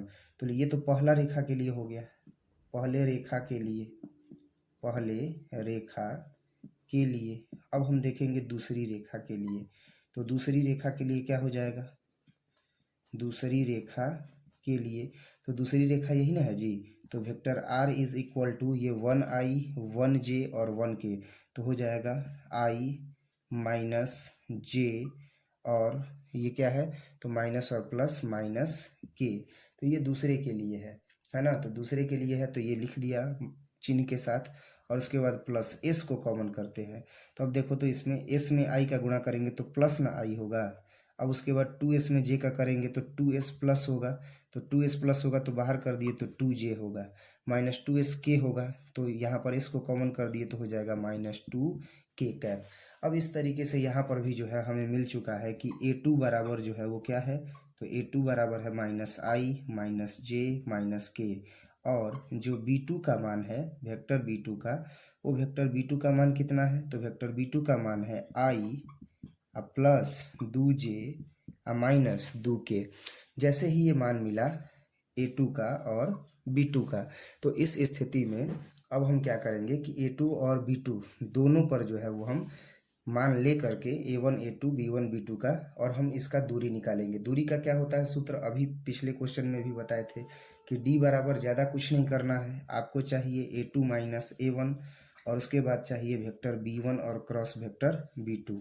बटा में क्या चाहिए, तो बटा में चाहिए वेक्टर b1 और क्रॉस वेक्टर b2, और इस आधार पर हम यहाँ पर दूरी ज्ञात कर लेंगे। तो अब जब हम दूरी ज्ञात कर लेंगे तो इस स्थिति में अब हम जो है वो मान निकालेंगे सबसे पहले a2 -a1 का। तो a2 -a1 निकालेंगे तो क्या होगा, ये हो जाएगा a2 और -a1। तो a2 -a1 है तो ये हो गया i + 2j और -2k।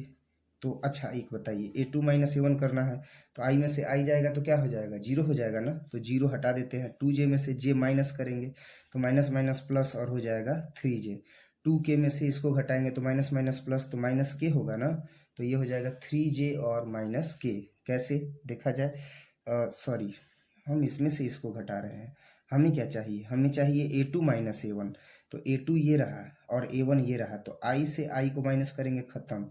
2 से मतलब -j से अब इसको माइनस करेंगे तो माइनस माइनस प्लस, तो 2j में से और j जाएगा तो कितना बचेगा, j बचेगा। क्लियर है।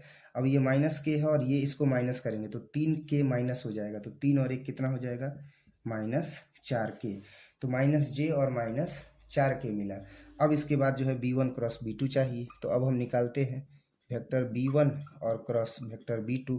तो b1 का मान कितना है, तो अब इसका मान जो है वो i j और k के रूप में निकालेंगे। तो -1 1 -2 -1 1 -2। फिर इसके बाद b2 का मान निकालेंगे तो 1 2 -2 1 2 और -2। अब इसके बाद क्या करेंगे, तो इसके बाद है वेक्टर b1 और क्रॉस वेक्टर b2। तो ये हो गया i, और पंक्ति और स्तंभ छोड़ देंगे तो हो जाएगा 2 एकम 2 और माइनस माइनस प्लस और 2 दूनी के 4। i के बाद हो जाएगा j, पंक्ति स्तंभ छोड़ देंगे तो 2 एकम 2 माइनस और माइनस प्लस 2 एकम 2, अब प्लस k, पंक्ति स्तंभ छोड़ देंगे तो 2 एकम 2 और माइनस 1 एकम 1।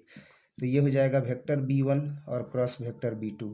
ये हो जाएगा 2i और 2 2 4 जे और 2 में से 1 जाएगा तो 3k। और इस तरीके से हमने यहाँ पर जो है वो मान निकाल दिया कि 2i माइनस 4j और माइनस 3k होगा। लेकिन इसका मापांक भी चाहिए जब हमें दूरी निकालना हो। तो मापांक के लिए क्या करेंगे कि अंडर रूट 2 का स्क्वायर माइनस 4 का स्क्वायर और माइनस 3 का स्क्वायर। तो vector b1 cross vector b2 और बराबर 2 दूनी के 4, 4 चौके 16 और 3 के 9, 16 9 25 और 4 हो गया 29। तो ये जो है वो मान मिला। इसलिए अब दोनों रेखाओं के बीच की दूरी निकालेंगे। दोनों रेखाओं के बीच की दूरी, तो दोनों रेखाओं के बीच की अगर हम दूरी निकालें तो d बराबर कितना हो जाएगा, तो a2 माइनस a1, तो a2 माइनस a1 का मान है j और माइनस 4k। और उसके बाद क्या चाहिए, तो b1 क्रॉस b2, तो b1 क्रॉस b2 कितना है, तो ये है 2i माइनस 4j और माइनस 3k। और बटा में कितना आ जाएगा, तो अंडर रूट 29, क्योंकि मॉड में b1 और क्रॉस b2 का मान कितना हम प्राप्त किए हैं, अंडर रूट 29 प्राप्त किए हैं। तो यही हमने यहाँ पर रखा और इसके बाद जो है इसको हल कर देंगे। तो d बराबर j, तो i वाला तो टर्म है नहीं तो 0 हो गया, प्लस 4 है माइनस और ये है 1 तो माइनस प्लस माइनस 4, अब प्लस माइनस 4 और 3 तो minus minus plus 4 3 12, under root कितना हो गया 29। अब d इज इक्वल टू, तो 12 4 16 अंडर रूट कितना हो गया 29 हो गया है ना, सॉरी 12 और माइनस प्लस माइनस ना हो जाएगा, तो 12 में से 4 जाएगा तो हो जाएगा 8 है ना। अब इसको जब हम बाहर निकालेंगे मॉड से तो हो जाएगा 8 बटे में अंडर रूट 29। तो d इज इक्वल टू 8 बटे में अंडर रूट 29 जो है इसका आंसर हो जाएगा। और इस तरीके से बच्चों हमने एक्सरसाइज 11.2 जो है वो पूरा कंप्लीट कर लिया है ना। उम्मीद करते हैं बच्चों आपको वीडियो जो है वो काफ़ी अच्छा लगा होगा और जितने भी टॉपिक्स बताए गए वो बेहतरीन ढंग से आपको समझ में आए होंगे।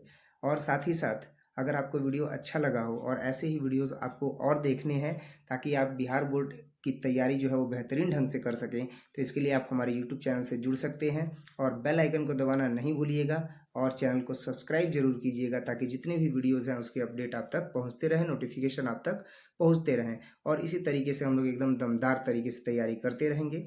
बाकी मिलते हैं अगले वीडियो में, तब तक के लिए जय हिंद।